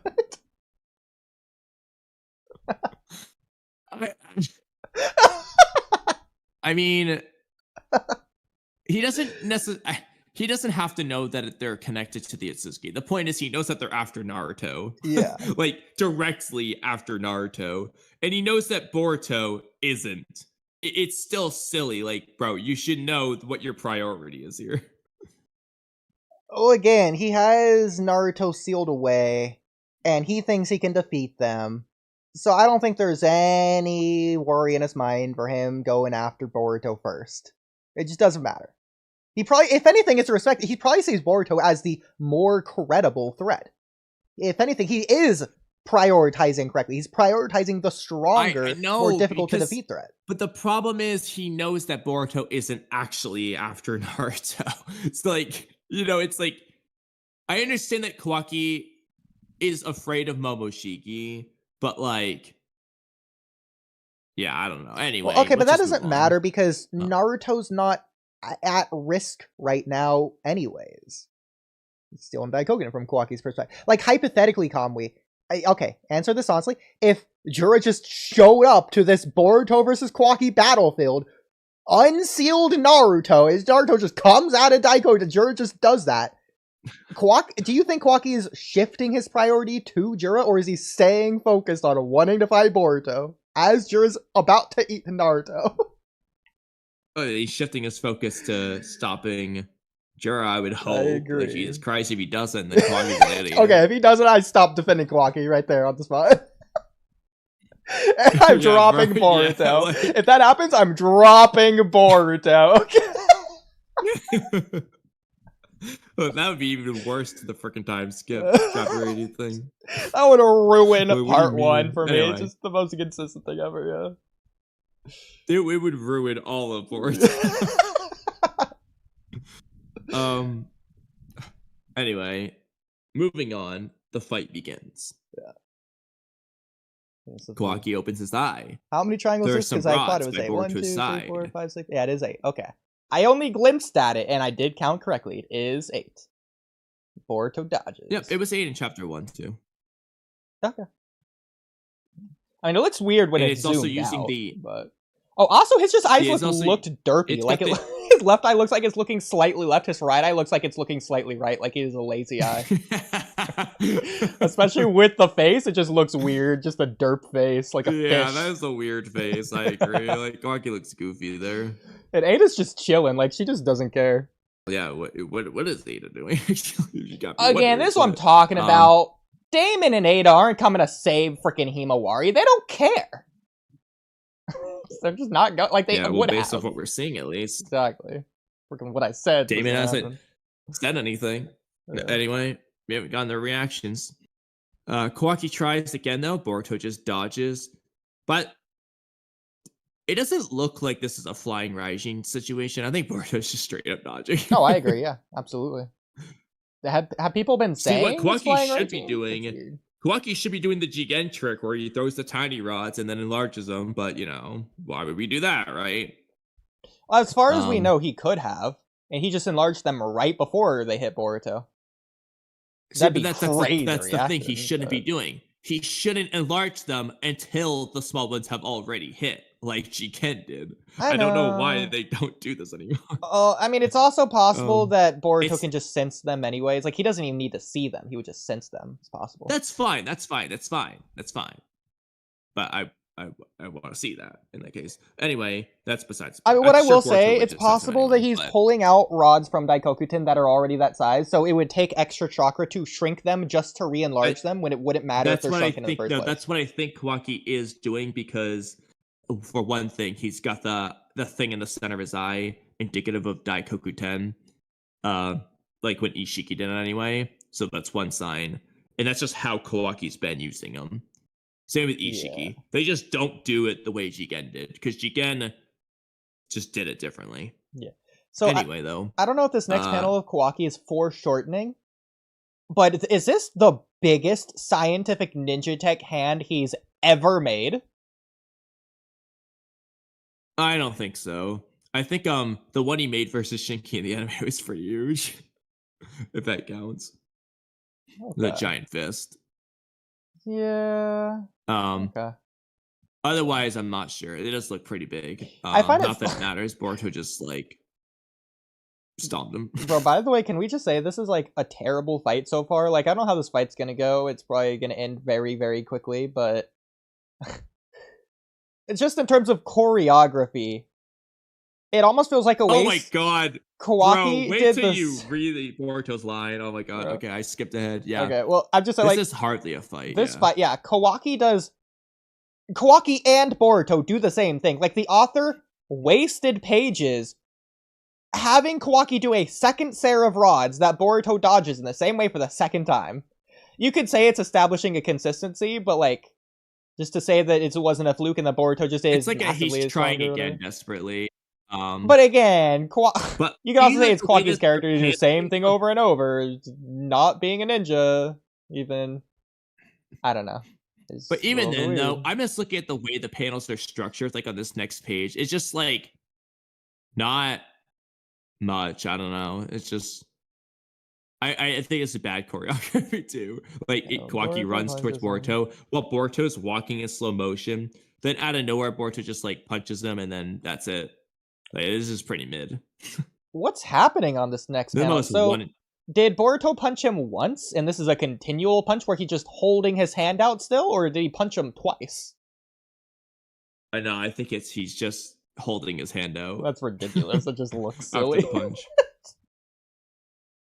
Oh, they didn't translate that. I'm sure it just says like "suk" or something. Gak. Cough. Yeah. Or the Japanese way of saying it. Well, this is a different translation. Okay, Itachi Flawless Delta says wait, and the other one she says yeesh. Those are completely different. Anyway, again, Itachi Flawless failing me. Yeesh is better. This is so pathetic. You haven't even trained properly, have you? Or pretty pathetic. Seems like you haven't spent much time training. I guess this basically confirms the theory that Kawaki really hasn't been training much. Bro, okay. I know you were disagreeing with me earlier. It's becoming more and more likely that my meme that Kawaki's actually just weaker than the end of part 1 is just true.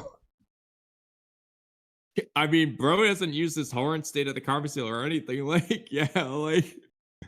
And, I mean, like I said... I don't think Kawaki trained with Mitsuki, given how pissed off he was to being around Mitsuki all the time. So I doubt he did his life or death training with Mitsuki. Sarada sure as hell doesn't want to do anything with Kawaki. Like, I don't think... If Kawaki trained... Damon's not training with Kawaki. If Kawaki trained, he trained by himself, if he even trained. And from the sounds of it, maybe he didn't train. So, okay, this would also, again, I'm going to establish this first. I do want to see the reason why he didn't train, and I want it to be an actual, credible, legitimate reason that we'll all agree with. Such as, I know you're probably going to disagree with this, such as he's just content enjoying his time with Ada over the past 3 years. I would be happy with that. Okay, I don't think it would be with Ada. But he's being comfortable enjoying his time as Boruto in the village. Then he was comfortable living Boruto's happier life is a better way. I'm not gonna agree with this with Ada part, but fine. Being quote unquote the Hokage's son having friends, that would be fine. The other one would just be overconfidence. He just thought he was strong enough.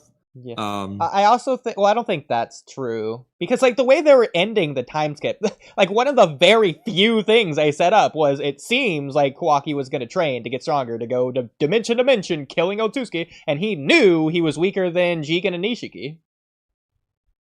Well, maybe not by the end of the time skip, but at least Nishiki.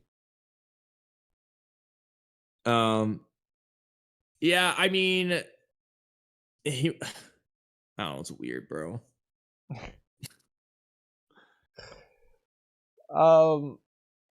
Not sure there. I don't know, yeah. That said, just like with I do like, just look at the next page. I really like that Kawaki's response to this is to activate Karma, which fits in line with the Kawaki using the Sasuke power to get stronger instead of training like a ninja, as the way Boruto does. Yeah. Also, I do like that. I really like these panels of Kawaki. These look really good. It looks like the freaking junkyard dog. Night and day. Like the fight, but like this, I think is really cool. Like he looks like a junkyard dog that's been beaten down. He's ready to bite back now. Like it's not the defensive position. He's going on offense here. That's crazy. I love that.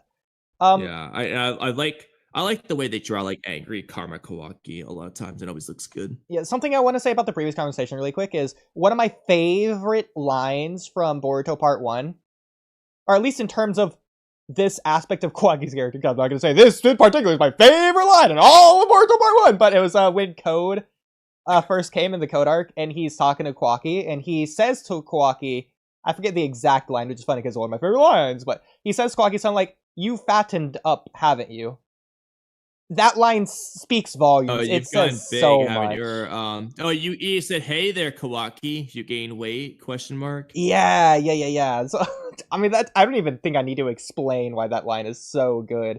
Just saying that he's gotten comfortable with this new life. He's essentially out of shape, not in his survivalist mindset that he was before, which is why he's failing against Code now. Said a similar thing when he watched Kawaki fight, about how his like fighting has changed. He's gone soft and stuff. Personally, I don't think it fits in the Boro fight. References. First of all, I don't think it would change that much. Second of all, I don't think it would have changed based on like narrative-ity. Yeah, but it's something that they've said of more than once. Yeah, like Kawaki's change shouldn't have been there. Should have been later for him to overcome. Well, it already kind of happened though, just by being with Naruto. I know, but I don't like it. Just screenwriting. Anyways. Oh, Karma Resonance? Bro, I bet when the spoilers happened, this was crazy. And then, okay, Boruto's looking at his palm earlier, too. That's crazy. Yeah. Okay, they're doing stuff with it. I'm here. I'm engaged. I'm hyped. That's exciting. That's interesting.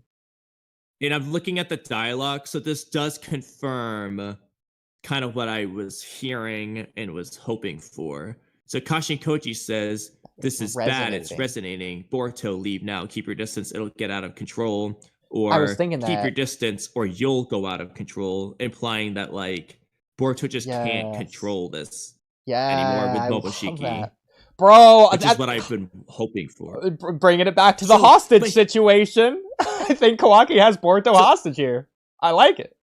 That's not what I thought you were going with, but but this goes back, like I said, I don't want to get into this for too long, but this is all the more reason why I hate the end of Part 1, and I'm very glad that this is the case, because this is what I was hoping for why Boruto wasn't using Karma, more or less. I'm glad to see this confirmed, and it just makes my rewrite that much better, because I was going to have this just be the thing, and it just works. You don't know enough about my rewrite, to like understand why this just works with the current context. Yeah, it doesn't work with the way it ended part 1 ended. We need that. They have to fill in something from the time skip now, and it's just I don't know. I fucking hate chapter 80, bro. Okay, so here's my question: going back to is Kawaki in base or amped? From the previous chapter, I'm not going to argue Kawaki's in base, or I do think he's using his Karma Soul to amp himself. What about Boruto? Because this is an involuntary use, and this isn't Boruto activating, this is resonance. Is Boruto amped here? And is it as amped as it would be normally?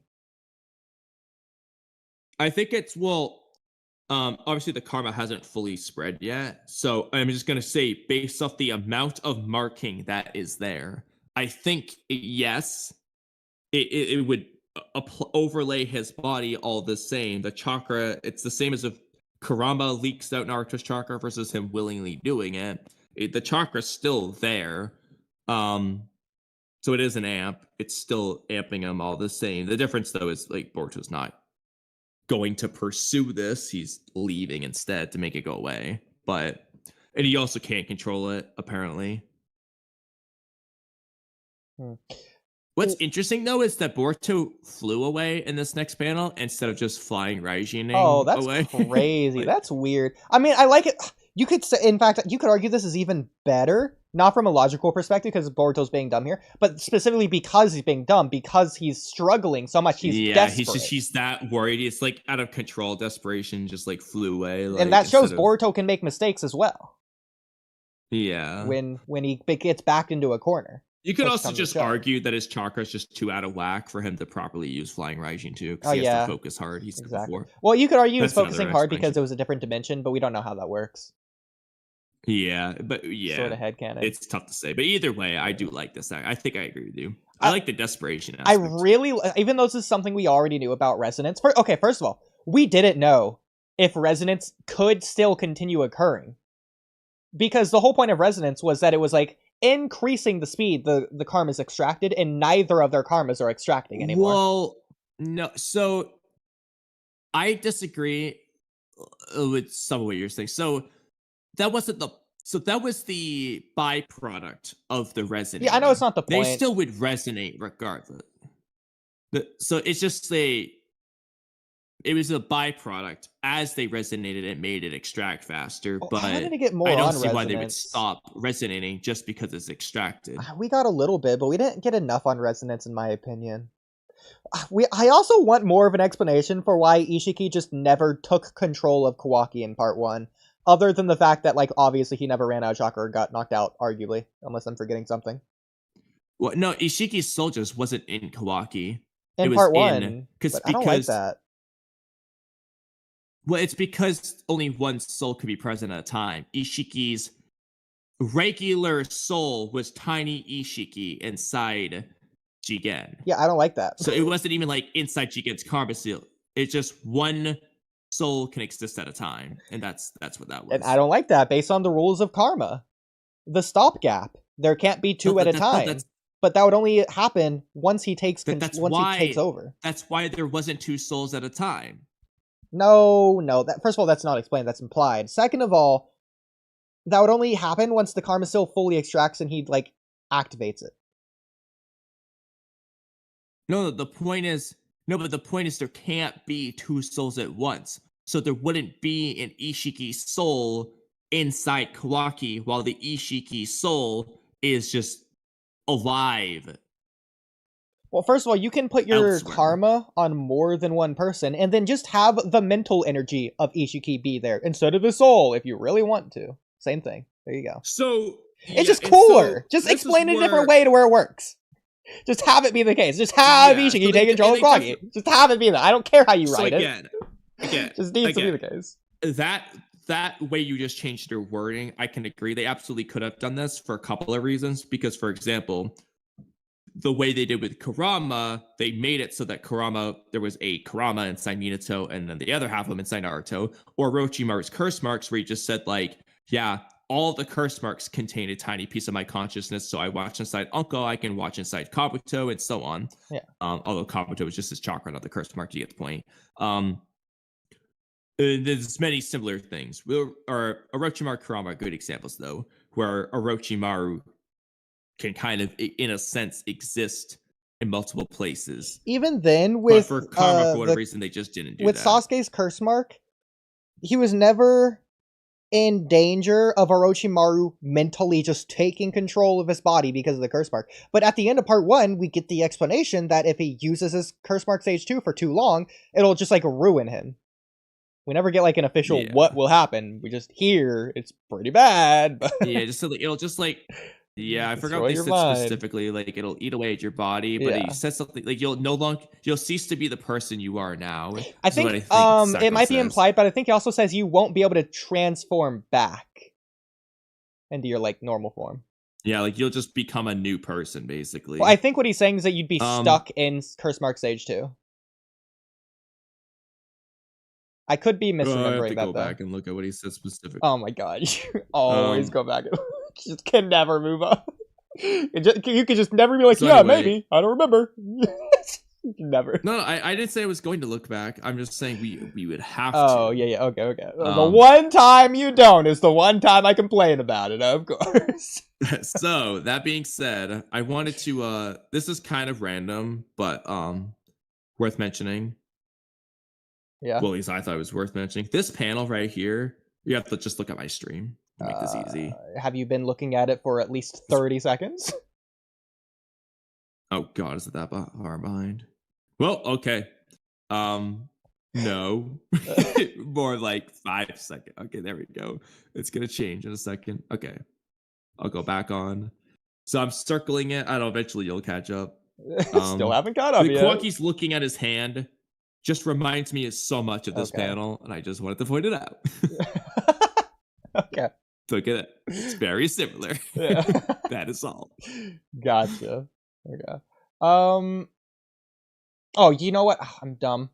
I was watching it, but like for stream, I wasn't showing it. I can do that really quick though. Here you go from my stream. It's this panel right here. There you go. Oh yeah, somebody asked earlier, like probably an hour ago by now. This is Kamui and who? This is Oodie from my friend Oodie. We have a podcast together called the Walky Talky Podcast, which, with that in mind, why don't I just leave a link to that real quick? In case you haven't got enough hours of Kamui channel, tonight, go subscribe. But you get plenty more hours over there. Yeah. I was so confused for a minute. I thought Inoji was showing out where Kawaki and Boruto were for a second. Bro, you keep going ahead before I am ready. And I know I'm technically the problem because like you're actually pacing yourself, but I'm not. But one more thing I would say on Karma's resonance, I love the distance aspect, even if it's something we already knew. That like it's only a problem if like they're close. Like if Boruto's not close, it's not really an issue. But if they're close, the resonance, that's dangerous. I love that as an aspect. Yeah, I'm fine with that recap because that's different. That's not the same as omnipotence this, omnipotence that. Like, god damn it, we know. Like, this is good. I like this kind of recap. It's more like a confirmation of something we already kind of knew, but it's like directly stated now. Yeah. So going to Inojin. I mean, it just makes sense anyway. So Inojin is officially going against Jura's warning by continuing to resist now. Officially. Oh, I just realized it didn't translate the dialogue of Kawaki in the other one. So the other one does. And Kawaki's questioning, he can't control. Oh yeah, Delta says, "Huh? Why'd he take off?" And then Kawaki says he can't control his karma? Question mark. Bro, I wouldn't have even known that wasn't something there. This. Like, that changes everything, honestly. So, like, that's not even a text bubble on mine. Yeah. Yeah, I know. That's what I'm saying. I didn't notice it either. Oh my god. Until I happened to just click on the other one. Bro, I'm done with the Itachi I can flaws. See it now, but I'm sorry. It's like, I would if he just missed it, honestly, because, like, that is kind of hidden, like, to be fair. It's not very in your face, but oh, there's only part but yeah, it says he can't control his karma, which I like this because this actually. So I was giving Kawaki shit earlier. Now Kawaki has like a reminded good reason to go after Boruto. It's like, oh, I'm not being crazy. Like, no, Boruto literally can't control his karma. Yeah, I was right about needing to kill Boruto. So I'm glad to see this. Whereas, yes, I agree. Essentially proves Kawaki. This is something we should have got back at like chapter 77. For Kawaki to make sense. They're about what, like 13 chapters late? Like half of this should have happened at the end of part 1. Like Boruto should have lost control to Momoshiki or Kawaki.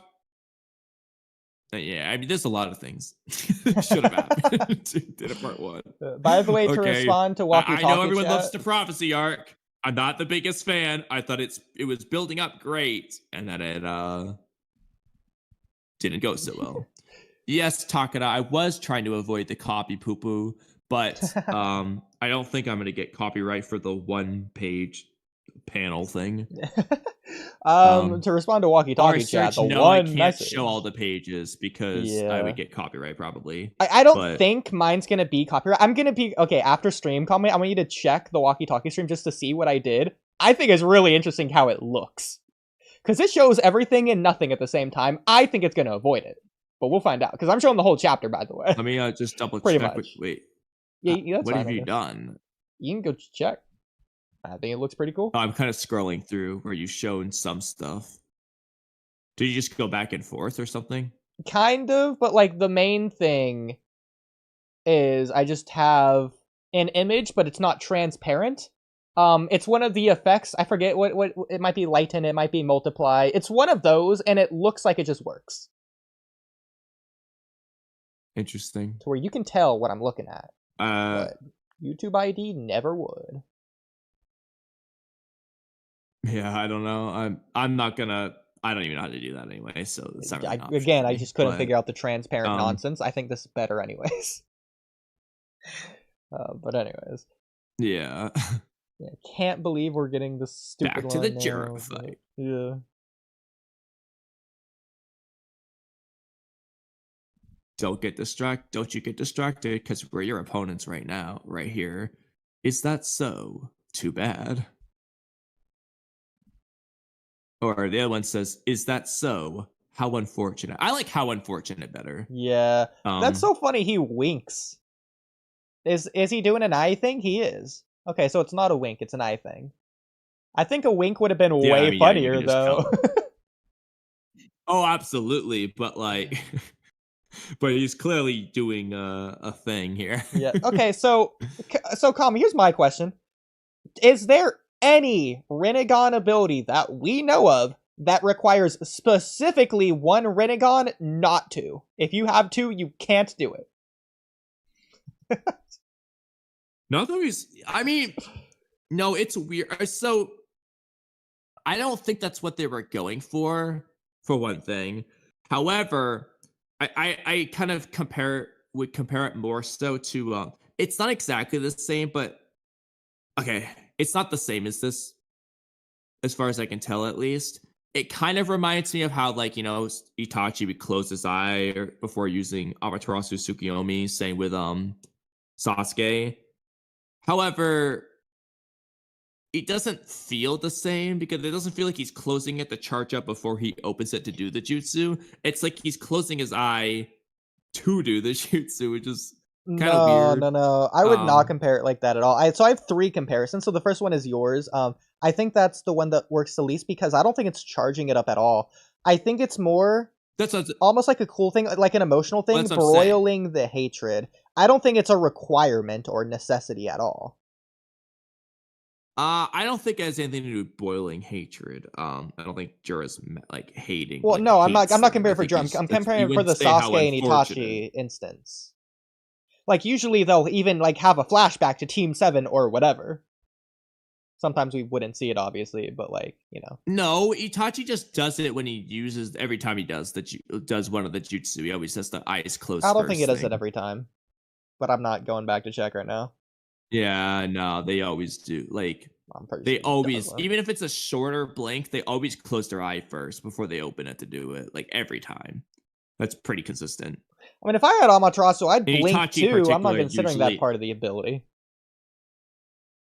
No, but they always do it like the way it's emphasized is always like close your eyes real quick, then open it. And with Itachi's case, he usually has it closed for like a pretty solid amount of time, like indicating. And then the eye, usually with Itachi, he closes the eye, then it bleeds, and then he opens it up and activates the jutsu. Is how he does it. Nah, like, bro, every time. that's ridiculous. It's same as Obito with his Kamui. He doesn't always do that.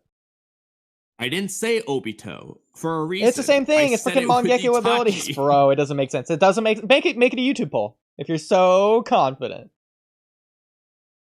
All I did was tell you what Itachi does, bro. It's all I said, and it kind of reminds me of that. But I explained where it's different. Okay, I know why. I know he does it, but why he does it is the argument here.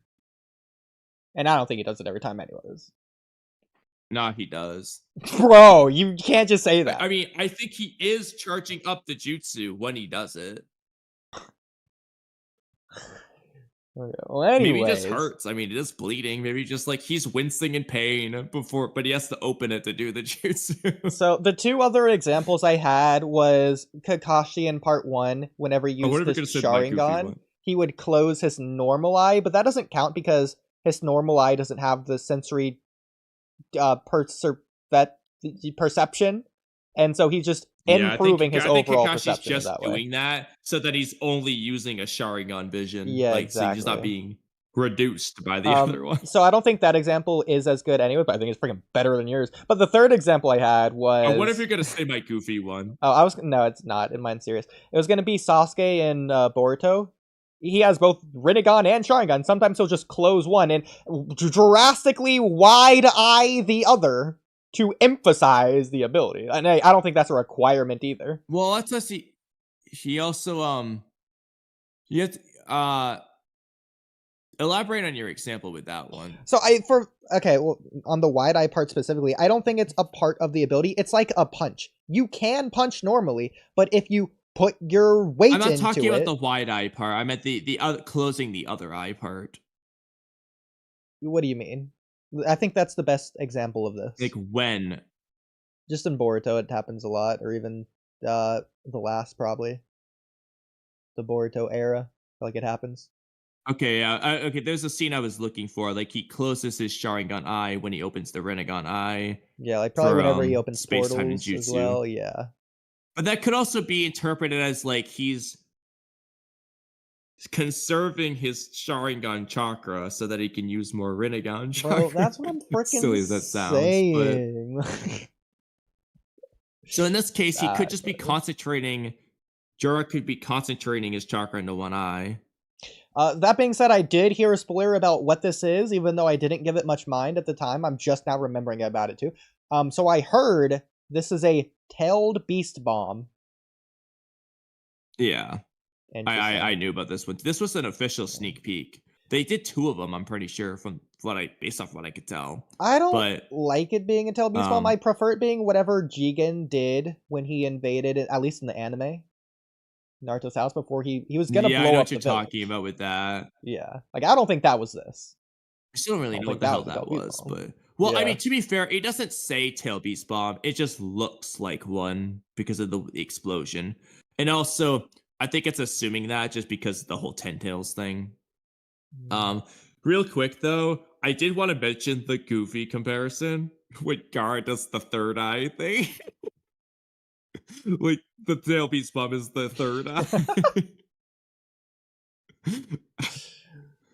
Like, that just Jura's a Rinnegan in the air. That's actually just his eyeball. It exploded. Itachi flaws also didn't translate the next page, by the way. So Shikadai just says Mazui, which is bad. Well, really, he's meaning, like, this is bad, but, you know, like, or, like, that's bad. Yeah, that's what the other one says. Yeah. Bad news is probably, like, the best translation, even though it doesn't say news. It's, like, just makes more sense. Also, okay, the panel with Chocho's grabbing him. That's fine. That's interesting. Jura's she's not Jura's not worried about being grabbed. Jura's focused specifically on that black thing. So in the above panel, it's above him, like pretty much so. And this panel, it's already formed, but it also has like swirly effects around it, like it's a portal. And then it's below him. I think it's getting bigger.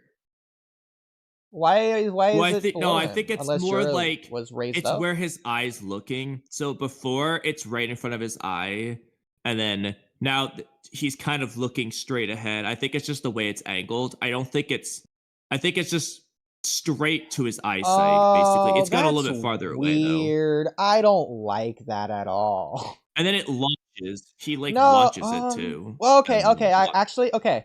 This both. Actually, no. Now that you say it, it does make sense. There is a couple lines in front of Jura's face indicating it would be there instead of up in the sky, because those lines would be behind Jura instead of in front of Jura. Okay.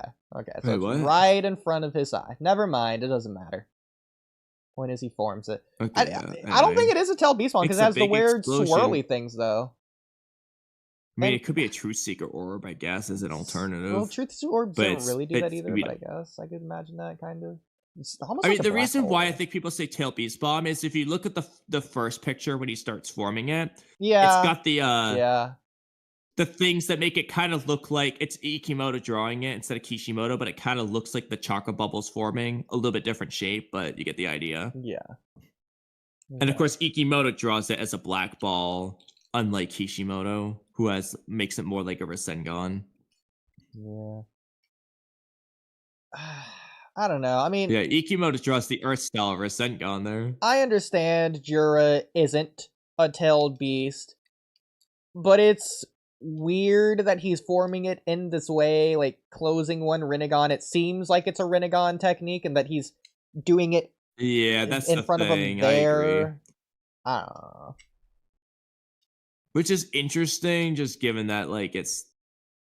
Yeah, I don't know. Like that's not normally a Rinnegan technique, but yeah, I don't know. I would say there. Also Shikadai has the same surprised marks that Boruto did, establishing a consistency that Boruto only realized Kawaki was there when he said, "Sensing team, I'm here." Yeah, he's surprised. I mean, that's like a surprised, like an symbol, I guess you could call it. I mean, it's obvious, but now it's more obvious. Yeah. Sarah and Samurai are on their way over there. Gene, me and Chocho need a lift. Who's saying that? So hang on, the explosion? Because I'm just looking at the explosion just now. So, yeah. Where's the village? like, it's not encompassing the entire village, and it's not like the clouds are high enough to cover the buildings. Why didn't they draw a village there? Well, I think he shot it into the mountains based off the Sarada and Samurai panel. Like, it just kind of shot away from the village, off in the distance. Let me double check. Like, it just conveniently missed all the buildings on the way until it hit the mountains.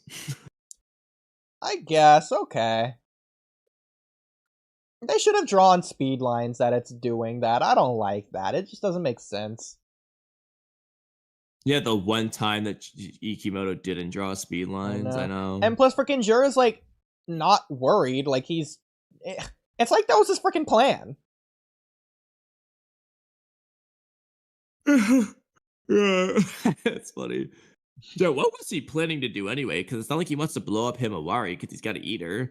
Like, what was his plan? Just trying to scare them. See that mountain? That'll be you if you don't hand her over. Yeah. Okay, hold on. I'm confused now. I'm scrolling ahead. What? Go ahead, but I got things too. Okay. So, first it started to Samurai, like, alright, hurrying. And then it has the Ino Mind Transmission text bubble. Gene, me and Chocho need a lift. So at first I thought, oh, maybe it's Sarah and Sumire saying it from a distance. But then Inojin grabs Chocho and Shikadai immediately, which makes me think that Shikadai said that to Inojin. Like, why did he use the Inojutsu to do it instead of just saying it? Like, I don't. I mean, maybe he just didn't want Jura to know, but it's like, I don't know, it's kind of funny. Well, another reason I don't think it's the mountain, I mean, I'm pretty sure it is, but like, it doesn't seem like this is indicated because the panel below the explosion, maybe it's Mount Miyaboku, like Kashikoji was talking the triangle about. He hit. He's aiming at Boruto. But Chocho, sure, she's just blocking herself from the shockwave. You could interpret that any way you want.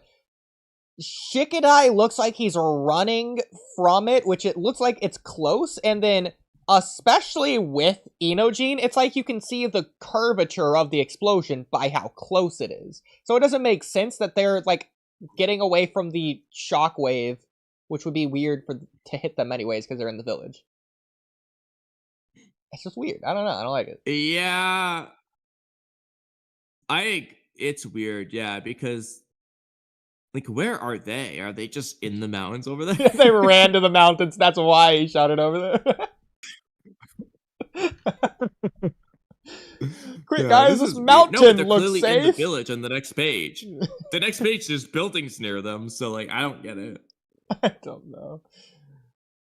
Stay safe, Himawari. What happened to Shikadai? He doesn't look injured. If he was blown up, he would have scratch marks on him or something. Like, look at, like, Sakura when Pain destroyed the village. Like, the explosion didn't break his leg. Why is he on the ground? Why can he not get up? Yeah, he's, like, injured. Then the next page, he's, like, getting up just fine. What happened? Okay, let me catch up on these panels, by the way, because I'm like just now looking at these. So, Inojin, like top-down view of the explosion. Himawari is looking at it crazy right there. Hurry up. Based on the right there, hurry up panels, it does look like it is in the background. They do translate the Himawari panel, but only barely. Himawari-chan, need that. Okay. That's weird. They left out everyone. So, Sarda's saying, stay safe, Himawari-chan, and everyone else as well. But apparently in the Itachi Flawed version, just everyone else just doesn't matter to Sarda. Yeah, just stay safe, Himawari. Yeah, so like, what does the Frost say? Because they're right on the page. Yeah, she's also not saying like as a hope thing. She's saying it as a command. Like she's telling them, be safe. Like period. Like an order. Yeah, like, Himawari, stay safe.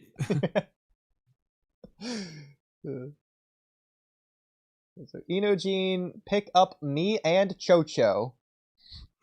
I feel like that's the way we would word this, just to mildly infuriate Cam Cam.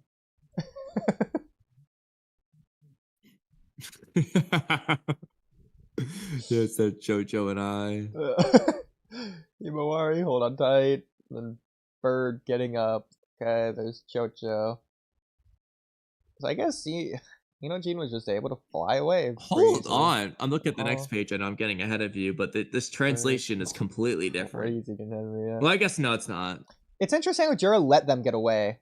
Like, not only did he just not attack Chocho and Shikadai when they're on the ground, waiting for Inojin to come, but he waits for Inojin to come. Inojin picks them up. He waits for them to pick them up and waits for them to get away. Just doesn't do anything. Also, I hate to be pedantic about this. Inojin's bird scroll ink things just looks like a bird. Like, it doesn't look drawn or ink or rainbow or anything at all. Yeah. Which is not right. Yeah, unlike size, where it, like... Yeah, you could always tell. What do they call it? Play drawing or whatever earlier? I don't know. Something like goofy. The Shibai? Yeah. We should run, right? Yes, okay, this is interesting. We should run, right? So Hidari, again, being the Itachi double agent. Himawari is a target, Uzumaki. Yeah, the other one's... Oh, actually, let's just go through the whole page first. God. Himawari is the target Uzumaki. What's the other translation? Before I get ahead of what's the other translation? Okay. Is it really okay to let them escape? Jura says, my target is Himawari Uzumaki. Bro. Okay, the second one I'm fine with. The second one for Hidari is completely different.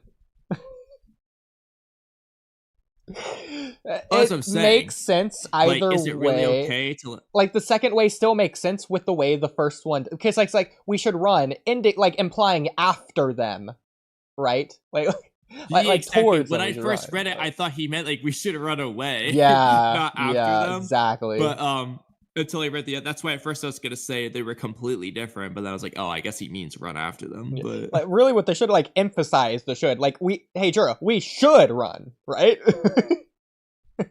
Makes it slightly better. Also, yeah, he spelt should wrong. We showed run. That's what it says, actually. Oh, earlier instead of R, they said A. He doesn't even know English. I don't remember which. I should point it out when I saw it, but yeah, he said A earlier instead of R. Yeah, I like Himawari is the target Uzumaki. Bro, that's inarguable for my position from earlier. That just makes me sad. The other translation has to be the right one. You just changed it away from Naruto. Naruto's well, the safe other one now. just says, my target is Himawari Uzumaki, but Himawari is the target Uzumaki. It's funny. I can't defend that. Anyway, just continue reading the page and I'll go through the other one. If she's handed over, all's settled. Despite knowing this, they continued to resist, blank. Which is funny because he warned them he will have no choice. This is implying he was lying to them, and if they hand Himawari over, he's just not going to kill them now after all. Even though he told them that he is. But also, the fact that he thinks this, again, is weird that he let them get away. Like, the fact that Hidari has to question, like, we should run after them, right?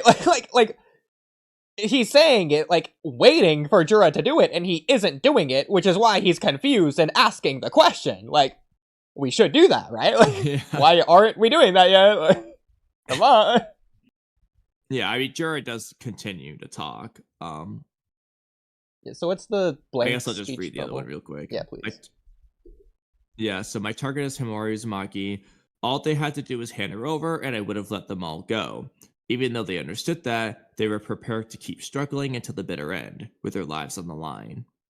That translation does not make it seem like now, if they handed her over, he's gonna let them live. It's like he's saying in the past, if they did it, then I was going to. Implying now he wouldn't, I like this is a goofy translation. If she's handed it over, all's settled.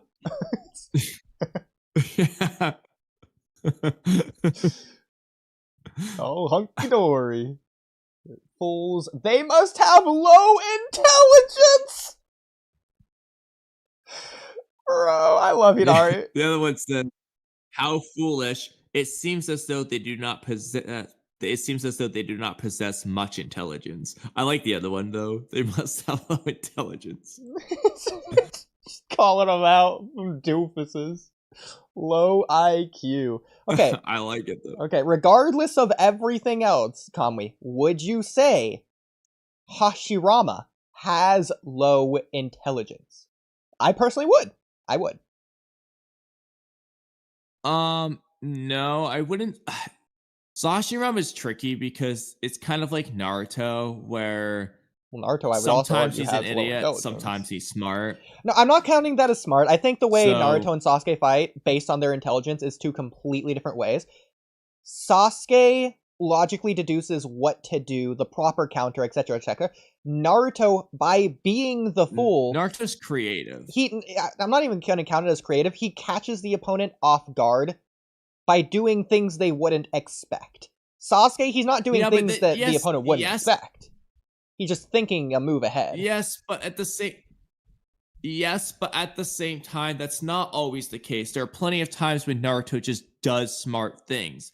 For example, his strategy for the third Raikage. Like, that's Naruto being smart. Naruto using Fra Kumite in a smart way against Pain, that's just being smart. Coming up with a strategy to catch the Naraka path off guard against Pain, that's just being smart. Coming up with a strategy to have, Pain's absorbing my chakra. Why don't I absorb some nature energy so he absorbs that too? That's just being smart. Like, there's plenty of times when Naruto just I'm does not going to count it as smart. I'm going to count it more as instinct. Goofy. Like, it's something, it's not even a think. It's like a thing that pops into his head at the moment because, I might as well try this. Maybe it'll work. I think because I was talking with Jubitaz about it. Cases, I feel like, no, it is just... I think that's underplaying Naruto's strategy. Like, there. it's the difference between Deidara and Kisame in terms of their fighting style and their intellect. Intelligence isn't the same as smarts. Like, versus Deidara, Naruto would have never figured out the lightning style thing, or to land on the sword, or anything else Sasuke did. Intelligence, the ability to acquire and apply knowledge and skills. The collection of information of military or political value. So I guess we're looking at the top one. The ability to acquire and apply knowledge and skill. Well, I mean, Naruto did that in some of the examples I gave.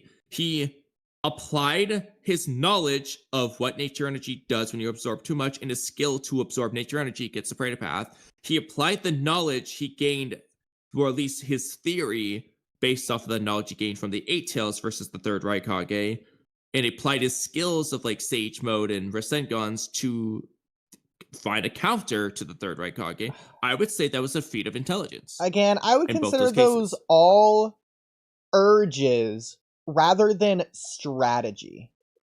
No, I think that no. Why? Because Naruto thinks about it. These were strategies Naruto came up with against the wall and seeing what sticks. No, that's bullshit. Those were genuine strategies. Like, come on. Like, you're saying that just because it worked. Like, I understand. But, like, for example, Sexy Jutsu and Kaguya, I'm not gonna say that was like a big brain strategy. That's more just like, hey, let me just try this goofy plan. Maybe it'll work. But, like, the two examples I'm focusing on, I think those are just genuine Naruto being smart strategies. Okay, for example, I think if Sasuke was Naruto, he wouldn't have picked up on the fact that Sage Mode works against Jubito.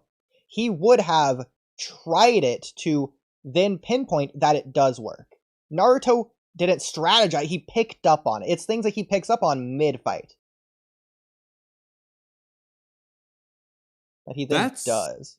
Well, no, but even then, that would work as the definition of intelligence. He acquired knowledge based off observation and applied his knowledge and skill to counter Jubito. No, I disagree. The difference between Naruto and Sasuke, But by definition, that applies. Naruto's testing his hypothesis. Sasuke already knows it's going to work before he does it. Sasuke didn't know it was going to work because Sasuke didn't even know about nature energy in this case. I'm not talking about this case. I know, but either way, testing a hypothesis doesn't eliminate the intelligence aspect. Yes, it does, because Naruto doesn't know if it's going to work. Less intelligent. Like, it's more so he's acquiring knowledge by doing the strategy, by seeing if it works in the first place. No, Naruto thinks it's going to work. I don't think Naruto... Well, Naruto's a fool. He's going to think it's going to work either way. If it fails, he still was going to think it was going to work. That goes against what you're saying there before, But he doesn't have a reason to think it's going to work. He's just going to think it's going to work because he's naive. Because he's the one doing it. But he did have a reason to think it would work. He visually observed the fact that it seems like nature energy was effective. And so he tested it with his own attack. And he thought it would... That's a feat of intelligence, bro. No, that's an emotional thing. It's a first-person thing. No, like if he was deducing someone else's fight by watching someone else, he's not going to be able to analytically come to the same conclusions. Like, he's just not going to realize what's happening. Oodie, that doesn't make it not a feat of intelligence. That doesn't mean he's as intelligent as Sasuke. I'm just saying that in of itself was a feat of intelligence. I don't think so. Because he's doing it for a reason, yes. It's a guess, though. He doesn't know. Again, he just doesn't. So he doesn't have the knowledge. He doesn't have the knowledge until he does it to see if it works. It doesn't matter. Afterwards. It doesn't matter. It's still like, how else to say it? Oh, well, all the chats agree with me at the very least. But freaking chats, it's your subscribers. Join into the Walky Talky. For example, we already know they're going to agree with me. Naruto didn't think to use Sage Mode until after he was caught by pain. That wasn't a strategy. That's not knowledge. That's just something he did because of something Pain said. Well, no, okay, first of all, that's just not even true. Naruto used Sage Mode long before he was caught by Pain, for one thing. Second of all, it was just like, like I don't see if by definition of intelligence this would work. He couldn't move, so that meaning it's very easy for him to gather nature energy. He knows his chakra is being absorbed, and he knows what happens if you absorb too much nature energy. And so he strategized, why don't I absorb nature energy so the Path absorbs it? That is a feat of it. That's smart. I don't know. Let me put it to you this way. JD, you're not subbed. Well, why don't you sub, JD? Naruto's the one that was doing random attacks against Haku. Naruto didn't know what he was doing. Sasuke is the one that was realizing what was happening. Same with Jirobo's dome. Sure, it was Kiba there, but like Naruto also attacked. I don't disagree that Naruto could be able to get out of Jirobo's dome, but he wouldn't even know why himself, as opposed to someone like Shikamaru, who would realize there is a weak point in the first place, find it, and then actually target it. So Naruto would just randomly happen to target it while targeting everything else. That's not applying intelligence. Two things. None of those are relevant because I'm not saying Naruto is as intelligent as Shikamaru or Naruto or Neji or whoever. All I'm saying is these specific examples I'm giving you are examples of Naruto using intelligence. I disagree. That's all I'm doing. And again, I've never said. But I've never said what you're saying. No, you're saying that I'm saying that you're saying. You're saying that I'm saying that you're saying. You brought up an example of Naruto not being intelligent in part 1. First of all, I'm not using part 1. No, I didn't. No, I didn't. No, I'm not saying that you're freaking saying that the Naruto's less intelligent. I'm not saying that he's less intelligent or whatever. I'm not saying you're saying that. I don't know why you keep saying that. But your example of Naruto doing unintelligent things doesn't have any relevance to what I'm talking about. Unintelligent is not intelligent. Then why did you bring that up? What does that have to do with the frickin' Obito situation or the Pain arc situation? Because he's not being intelligent. Doesn't mean he's being unintelligent. But that doesn't... What does your example about the Haku fight have any relevance to the Pain arc example? He's not applying anything. I didn't say he applied anything in the Haku fight. I'm the one that brought up the Haku example! And I don't understand why. It's what I'm asking you. Anyway, Ricardo, why aren't you subbed either? Subscribe. Bro, what's your freaking dumb, stupid, ugly, fat chat saying? Was Naruto anyway, Jura says wrong like Madara. To resist, something must be driving them to act out of their own survival instincts. What do you think that is? That would be the crucial information example for is us the worst as well. one. The other one says that's not the case. Something angered them enough to go against their survival instincts, and whatever it is should be of vital importance to us. He's curious. He's curious about the instincts aspect. Yeah, congrats. Naruto could fit the square in the square hole instead of the circle hole. Yeah, now we can move on. Better than freaking Boruto and Ryuchi Cave. hate that episode. The road reach you gave. For now, I'll keep Hima by my side. The attack missed and didn't come flying. If we stick together like this, we'll see where they come from. Driving them to act out of their own survival instinct.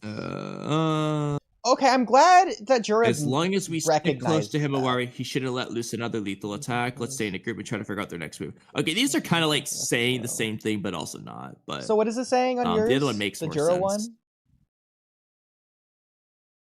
Oh wait, which part? Wrong to resist something, blah blah blah. Must be driving them to act out of their own survival instincts. I love that Jura's recognizing that. He's like mentioning that. I think that's really cool. What do you think that is? That the other one says information for us as well. He says that's not the case in reference to the intelligence thing. Something angered them enough to go against their survival instincts. Basically the same thing. No, to act out their own survival instincts and to go against their own survival instincts are saying two opposite things. No, to act out of their own survival instincts. Not act out their survival instincts, act out of. That's different. He's saying that they're going against their survival instincts. Though. Like, yes, you're right, but this is broken English. Broken English. Yeah, okay. Just saying, okay. Yeah, but like that's what I'm saying. But like that is, I think that's what he's saying. No, I agree. Based on the other translation, that is that's the meaning. Yeah. Yeah, but it's definitely broken English. Okay, so Shikadai, the attack missed and didn't come flying. So is he saying the attack that missed didn't come flying, or is he saying Jura didn't come flying after the attack missed? I think that, taking it literally, the attack missed and the attack didn't come flying. If we stick together like this, we'll see where they come from. This is very different. The other one just makes way more sense. We also skipped a panel where they say it's dangerous if we... Oh my god, it's dangerous. If hit by it, we won't stand a chance. Versus, what a close call. If we took that hit, we'd be goners. Oh god. But yeah, this one makes more sense. But for now, as long as we stick close to Himawari, he shouldn't let loose another lethal attack. So let's stay in a group and try to figure out their next move. That just makes sense because he knows they're not going to kill Himawari. So that's kind of funny though, because the top panel, I'm not going to say it's contradicting it, but it is saying two different ideas almost. So Shikadai is saying, for now, I'll keep Hima by my side. And then down here, he's saying, if we stick together like this, we'll see where they're coming from. Which one is it? Well, actually, he doesn't say I'll because it's only one L. Yeah. So it's a slang turd. Ill. I don't know. Like there's also a comma before my. So I'll keep Hima by my side. Okay. Is he just saying like, ooh, my side? Kind of like Odoki with his back. Like, ooh, my side. Oh god. Let's look at your chat just a little bit really quick, I guess. Just getting away from the chapter to avoid copyright more. Oh yeah. Okay, I'm just gonna get rid of my poll. They agree with me. Bro, shit. That was never even in discussion. What you're talking about, the stupid. I agree with the Joby 2 thing. Kind of. That was literally what I've been saying the entire time. That's nonsense. Yeah, that's nonsense. That's nonsense. You ended it. We're moving on. I can't see 16 votes anyways. It doesn't matter.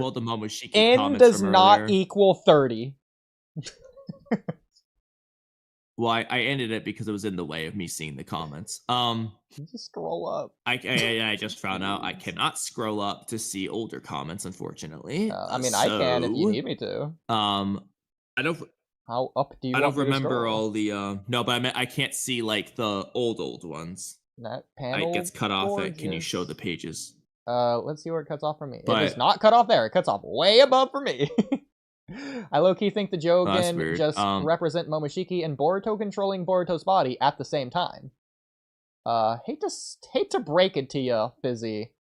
Pretty sure it's the Byakugan, but it'd be cooler if it was a Jogan. Something, this is a really old comment, but one guy said like at the beginning of stream, like 10 hours ago at this point, Team 10 fought the Tent Tails. That was cool. Yeah, I read that too. I forgot the Momoshiki comment. Yeah, so that's just assuming that Jura is the Ten Tails, by the way. I think it's pretty much confirmed. No, like, we can't be saying like you. I'm fine with you thinking it's pretty much. You can't just confidently say it in a claim for something else as if the first part is true. It's basically confirmed. Like I can't say, for example, Kamui, I can't say that because Amado is Shibai, he doesn't actually care about reviving Akabe. But that isn't basically confirmed. Is the difference. This isn't basically confirmed. And again, it's like, not confirmed. Jura so literally basically said like he's an incarnation of a Ten Tails. So like he's making it pretty clear. Like, incarnation, yeah. Okay. Is Naruto Ashura? Naruto's not he's a reincarnation. I knew you were gonna say that. The point is, Naruto verbatim says, "No, I ain't." Sasuke ain't. Yeah, Jura either. says, "Yes, I am." Who's gonna take Jura's word for it? If he's not the Ten Tails, is the Ten Tails unintelligent? He's trustworthy. If Damon was coming, he would already be there. Exactly. What's up? Because ZX Gang at this point. Heart emoji. Your channel is the reason I watch manga. So, Kamui, what do you think about this? ZXXXYY watches manga because of not you, because of your channel.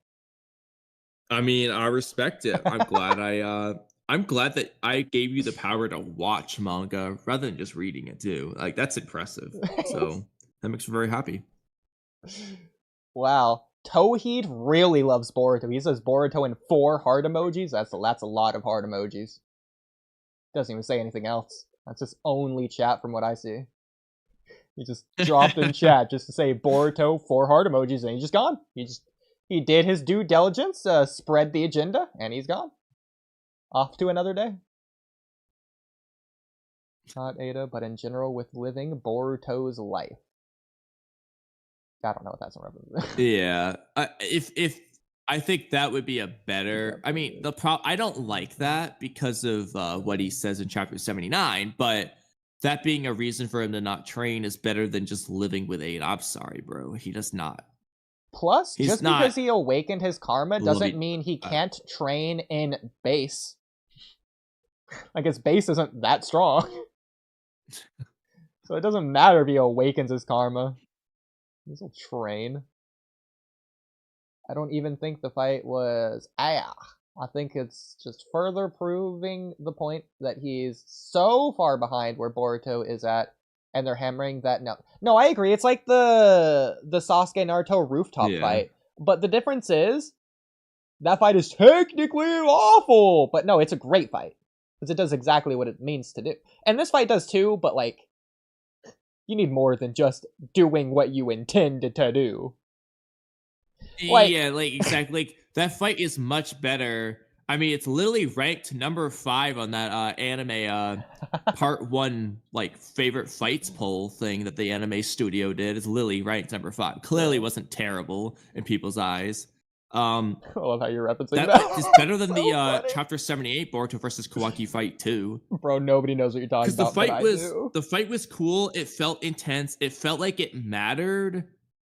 It was cut short, of course, but like. It didn't feel like it was disappointing for any reason. You call me, this might be my favorite comment. I'm Gem Z's says Boruto, and then the left and right at the same time emoji, and then the up emoji. That's so true. That's actually accurate. Boruto did move left and right at the same time, and then up. Duckweed flew away. I love it. Nice fight. Think about it, even after initial resonating.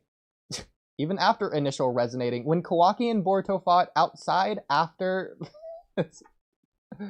yeah. That was a cool fight. Boruto still couldn't activate Karma alone, but they both... Yeah, that fight was better than this one. I almost don't want to call this one a fight. It wasn't a fight, bro. It was a stomp. Like, when we do a Boruto retrospective in 10 years from now, and we'll get all the major fights in the series. Like, all the fights between Boruto and Kawaki, in the same way we would like Naruto and Sasuke. We're not including this. This does not count. This is it's like, see, it wasn't like the Itachi example I'm gonna bring up. In some aspects, is very similar, but I think it was done better. Like when Itachi was just, remember, like it's like the 10-second fight of Itachi just beating the shit out of Sasuke in Jiraiya's toad stomach, or right before the toad stomach forms. Bro, that's one of the coolest fights ever, just because of Sasuke. But that's what I'm saying, like, but that was executed way cooler. like before the fight started, that fight was already goated, just based on Sasuke's reaction, charging the Chidori and running. Freaking chills every time, 20 years later. It's one of the colored manga panel of it goes so hard when he's like, I live my life for one single purpose, to see you die. And he's like pulling out his shirt. Like, that was cool. Bro, even Itachi just catching Sasuke's wrist is essentially the same plot point as Boruto punching Kawaki, but that's just so much cooler. I know, bro. Like, it was just done better, bro. Naruto's just better. Failed. Oh no, that doesn't say failed. Tailed Beast Bomb, isn't it? That's not Mangekyo. No one said Mangekyo. It'd be interesting if it was a failed Tailed Beast Bomb, but I don't think it was. This novel says Itachi molded chakra in his eyes to use the Sharingan. Well, no, but that's all Genjutsu though. That's how you use Genjutsu. That's not specifically the Amaterasu. But yeah. And again, you can mold chakra, like, you don't have to close your eyelids to mold chakra in your eyes. Yeah, that just... Yeah. Yeah, JD says the Mitsuki fight was so much more entertaining. I agree. That fight was short, but that was better than the One Punch Man fight over here. Who literally beat him in one punch. I haven't even seen One Punch Man, but I feel like that's a One Punch Man fight. If it was One Punch Man, Kawaki wouldn't exist anymore. He would have been vaporized. So that's how One Punch Man fights go.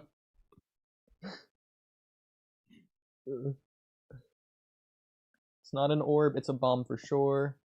Are Anbu relevant against Kawaki? At this point, bro. Yeah. Tintel opens its mouth to shoot them in the war. Got it. It's not too crazy. So, okay, I did want to mention this, since Shikage said it specifically. My argument isn't because Jura didn't open his mouth. That'd be ridiculous. Because with the tailed beasts, opening their mouths doesn't do anything. The chakra isn't coming out of their mouth, and the tailed beast bomb also isn't relative to their mouth. If anything, it's like quantum entangled to their head in the same way that Tsuchi orb was to At first it was about their mouth, because like Yuki literally explains that it feels like throwing up. Like, it's like, yeah, that does imply like it's coming out of their mouth. Well, just because it it could be like the same sensation without actually like the mouth part. Like if I feel like I'm gonna throw up, I just feel sick. Like I could say that without throwing up. Yeah, but you can't do the throw. Yeah, but it's not. It feels like I'm going to throw up. It feels like you are throwing up. I mean, try throwing up with your mouth closed and let me know how that goes. I mean, don't girls do it all the time when they throw up a little bit in their mouth when they get nervous or something? I don't know.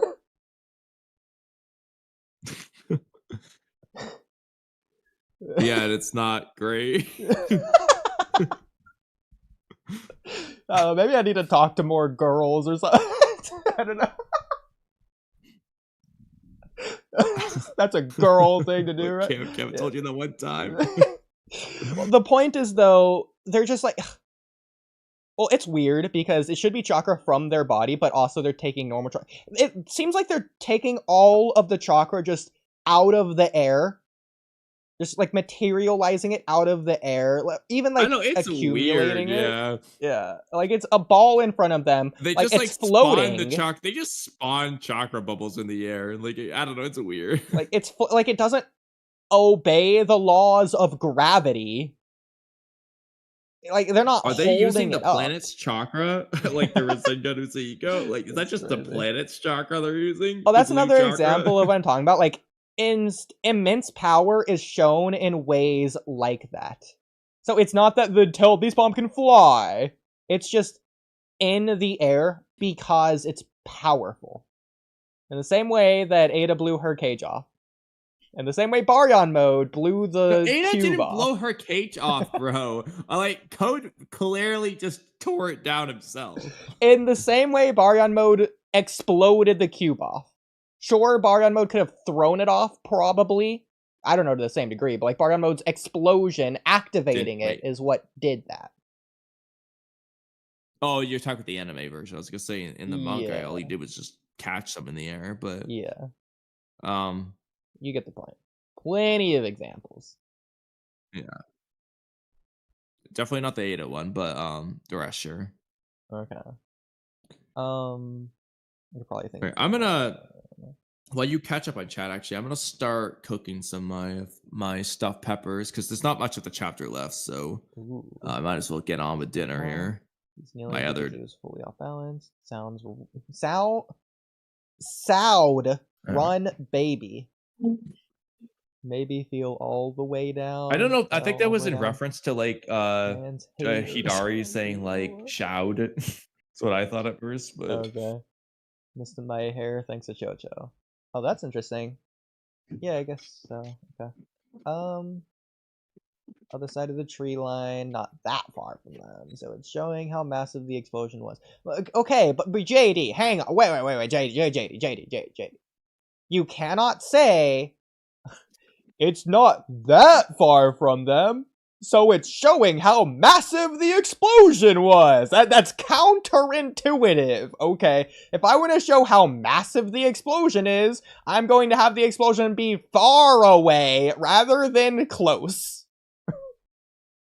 Yeah, because that way you can have a giant explosion that like. I mean, I guess you could have it be close, but then you would have to blow up everything that's close. Yeah, like the point is they didn't die, so it couldn't have been that big if it was that close. Or it was that far away that they didn't die. Like, it's one or the other. Exactly. All these people not subbed. It's so funny. I think we have to look at the bigger picture. I mean, if they did double page spreads, I'd love to look at some bigger pictures, but that's not going to happen, apparently. Bro, I stand by Hikimoto sucks by comparison to Kishimoto. He doesn't suck, but by comparison to Kishimoto, he sucks. He seemed more aloof and he was born into war times. I think that's in reference to Hashirama, which is intelligence and learning. That's not intelligence or learning. Learning, I'm fine with. Intelligent, no. Because intelligence isn't learning. Well, part of intelligence is learning. Okay, like, but also if it's learning common sense, not common sense, but like basic knowledge, I don't count. Like again, with the Naruto versus Haku example, the definition, the ability to acquire and apply knowledge and skills. If you learn, if you acquire and apply common sense, that isn't necessarily the highest bar of intelligence, but it is a form of intelligence. Okay, but with the Haku example and the Jirobo example, are you going to call that intelligence? Or Naruto's just blindly attacking the dome in both examples? No, I didn't say that scene was Naruto being intelligent. Okay, well this is where you're contradicting yourself because Naruto is using intelligence. Based on your definition, he understands attacking the mirror or attacking the dome. He's running towards it to punch it or stab it with a kunai to attack it, to defeat it. So he understands harming it and getting close to harm it are things he needs to do to win the fight. He's using intelligence. Well, no, because he's already seen that that doesn't work. So that wouldn't be applying the knowledge he's gained. He's only doing it because Shikamaru told him, hey, attack it. And that's so that Shikamaru and Neji could figure things out instead. Okay, and the first time he's time not applying knowledge there. What about the first time he did it? The first time he blindly attacked it before Shikamaru said anything, or before Sasuke said anything in the Haku case? Is it intelligent that he blindly tried to attack it?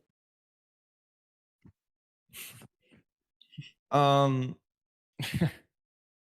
mean, he didn't have knowledge to apply in that case. So, like, because you could say, oh, he knows attack things if it's your enemy. But in this case, he doesn't know anything about the enemy. So I would not say he's applying knowledge, really. So no, I'm not going to say it's particularly intelligent anyway. Okay.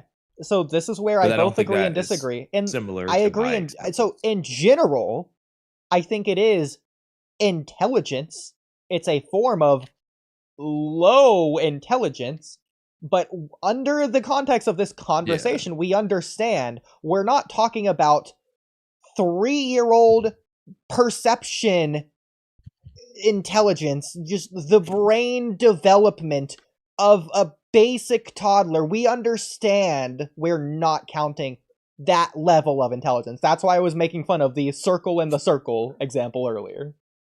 It's not intelligence. Naruto knows to do that, but it's intelligence. But that's not intelligence in this. But like, for example, Kamui, the first moment Naruto realized pain can absorb, he didn't think to do the Sage Mode tactic on him. I was going to say trick, then tactic, and I combine the words. Tractic. That's fine.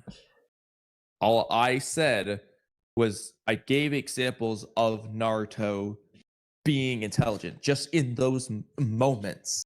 It's all I was doing.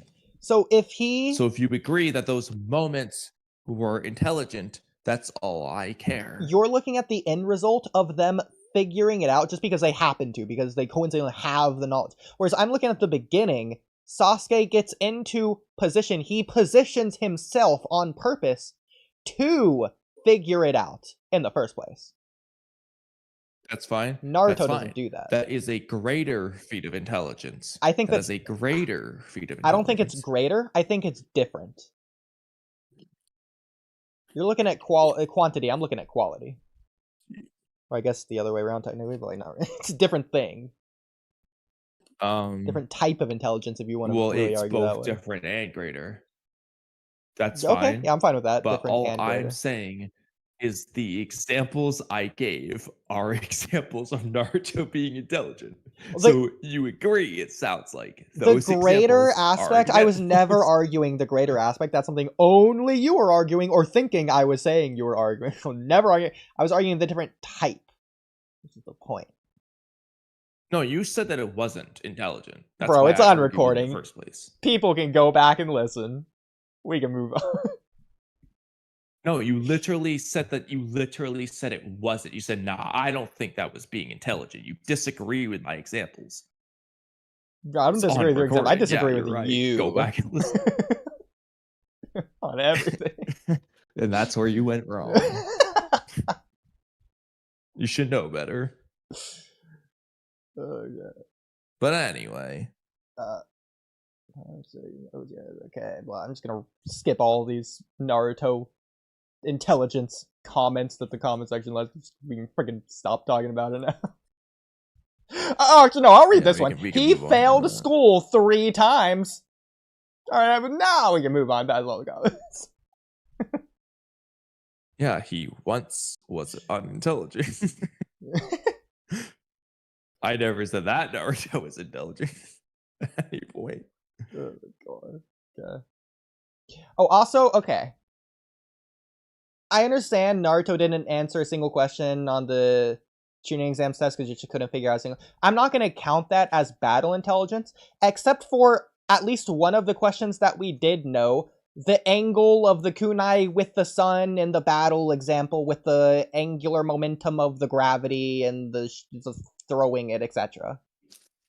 Like I don't know how much math that is, but that is a battle intelligence thing at the very least. It's not just According some random general Sakura, Shinobi it was knowledge. like some I forgot what level of calculus or something she said you needed. Like she was just like, this is like it's extremely advanced stuff. Naruto can't solve that. Whereas the answer you come to the conclusion based on math principles.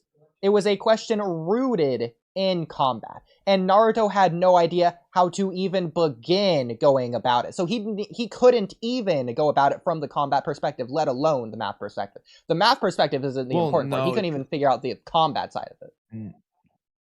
No, it was a math question. It's just like it's applied to the combat. It's the same as like when you do like applied physics questions. Like it's still rooted in the physics or the calc or whatever you're doing for the class. But like the questions, it's just an example in real life is all it is. It's still the math question.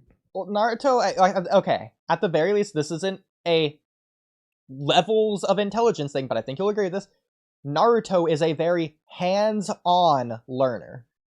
That's how he learns best. Yes. Yeah. Not through seeing, not through hearing, but through doing. I'm too sober. Yeah, absolutely. That's a Naruto. Yeah, that's definitely Naruto. Yeah. Yeah, that's not necessarily how someone like Sasuke or Sakura learns. I mean, you could argue maybe Sasuke, but well, they definitely can learn through doing, but like they're more like Sakura is more capable of learning by reading than Naruto. Actually, I think this might be in one of the Naruto novels, but Naruto's more adept at Yang style than he is at Yin style, which is why being Hokage is so difficult for him. That is the first time in your entire life you got it right. Well, okay. Again, I was like Naruto. I was just blindly guessing, and just coincidentally, like Naruto, I happened to get it right this time. But no consistency. Every time you have never gotten it right before. Like the thousands of times you've done it have always been the wrong one. But you actually said it right this time. The point. Am I talking to the same person? That's character development right there. I grew as a person. What happened to you? I got rid of my mask. I dropped my shield. I'm more vulnerable than ever. Kamui, don't abuse my trust. That is character development. Like I don't know what to say. I'm just amazed. Okay. Well, okay.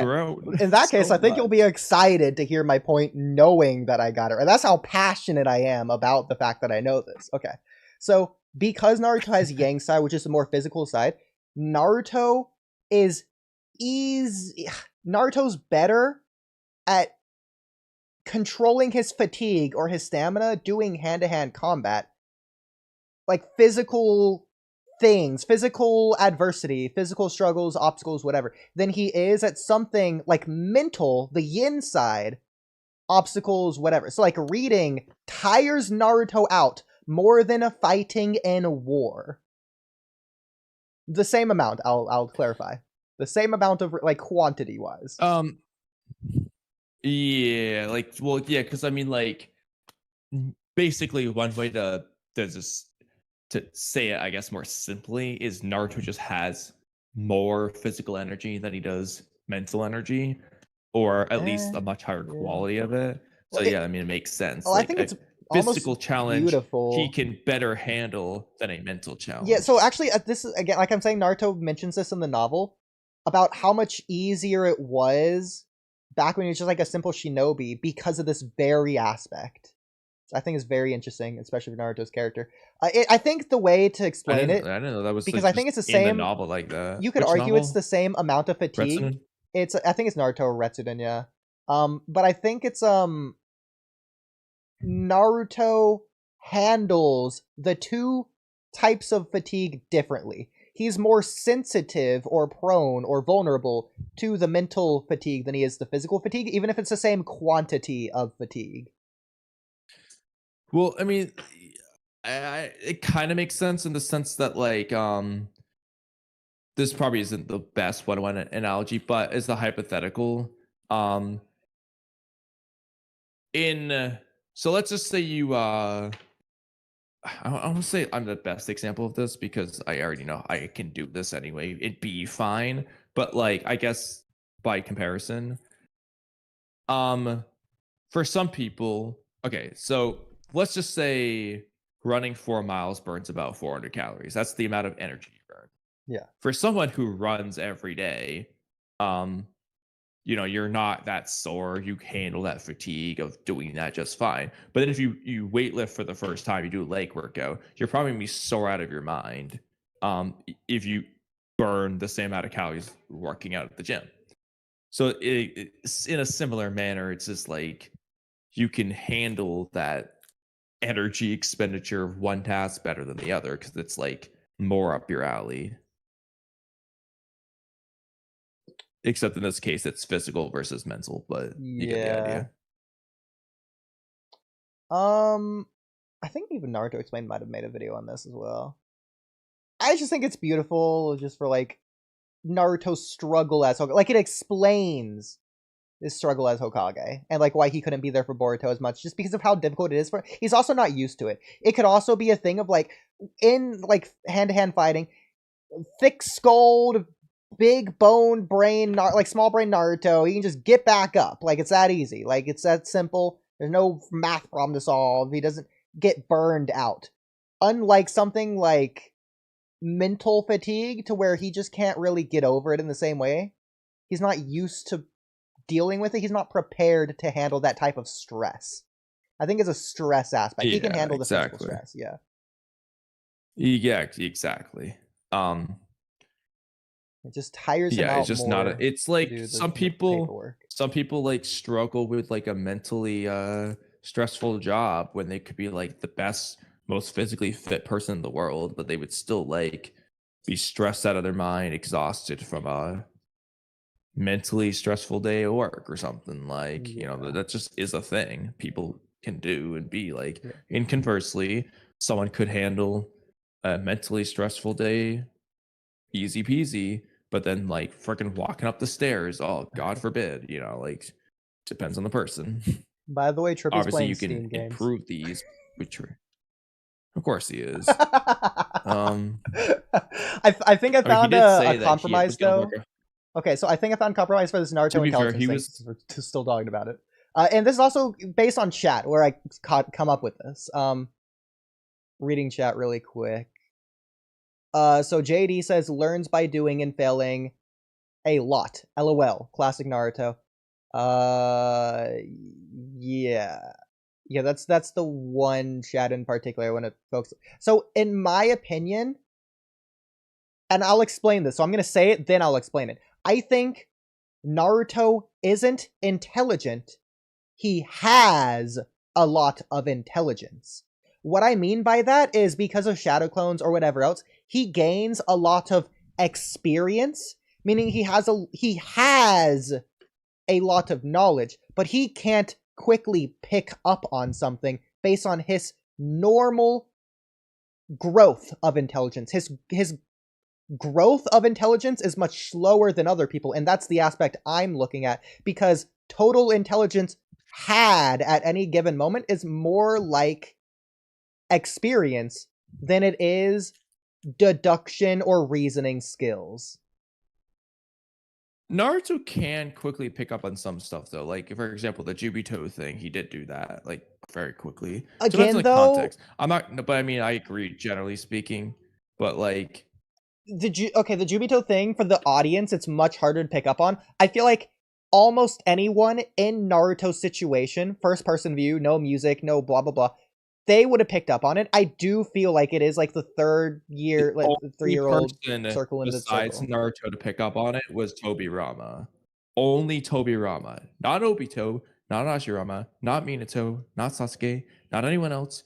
Only Tobirama and Naruto picked up on it. I mean, we didn't see the others not pick up on it. I think Obito would have already known anyways. No, Obito did not know. He was literally surprised. He's like, whatever, "Oh, I never thought." He's like, to think that the 10 tails Jinchuriki had such a weakness. Like he was surprised. Okay, that doesn't upscale Naruto. That just downscales everyone else. We're doing that. All I'm doing is commenting on you saying that everyone else would have noticed. They didn't. Well, I'm not talking about characters in series. I'm talking about us, like humans, people in chat. You said it would be hard for us to notice. No, I didn't. No, it's the opposite. It'd be easy for us to notice that. No, okay, that's... So hold on. The way you said it was like it's hard for the reader to notice, but it's easy for the people in the verse to notice. Yeah. Are you saying that if we... Well, no, because the reader is being purposefully misdirected by the author. The focus of the scene is on Minato and Obito's conversation. We saw... And then Gamakichi leaving and blah, blah, blah. No, we just gotta be it's distracting you in every way possible, especially in the anime with the music, cutting to all these different scenes, blah, blah, blah.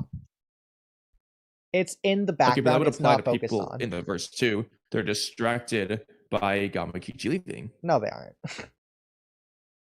It's ridiculous. Not the same. I mean, I agree. I would have noticed, but that's me. Hey, you know what? As long as you agree, that's all I needed to hear. I don't need your explanation. I just need the I agree. So, okay, we're in agreement. Perfect. Yeah, fantastic. Moving on. I don't know about you.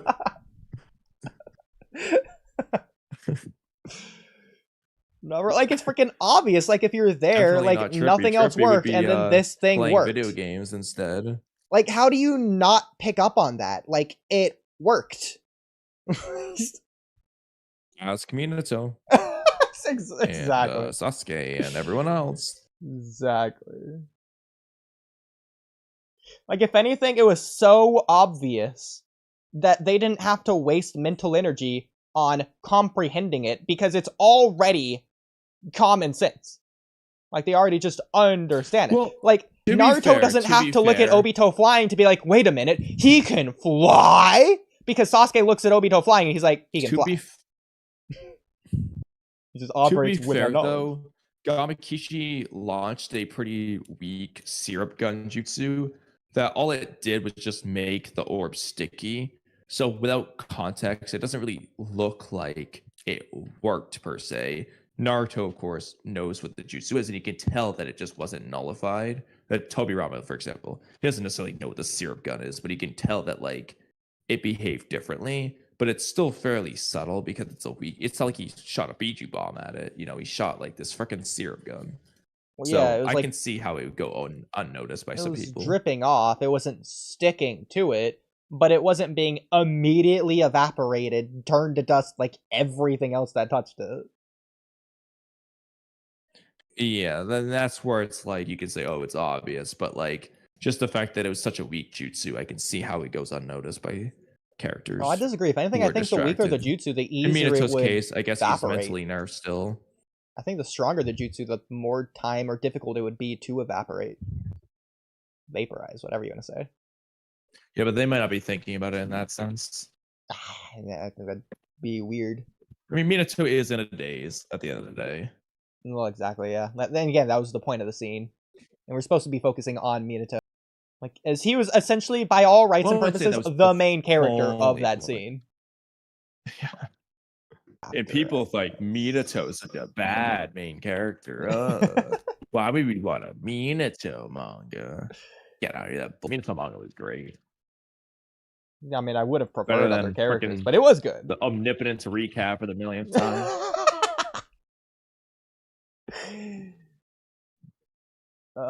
Okay, so since I'll also say I've already seen the final panel. Before we get to it, because I don't know what panels come in between here and there, I figured it would have been Jura doing something either. Or Himawari going into the target mode or something.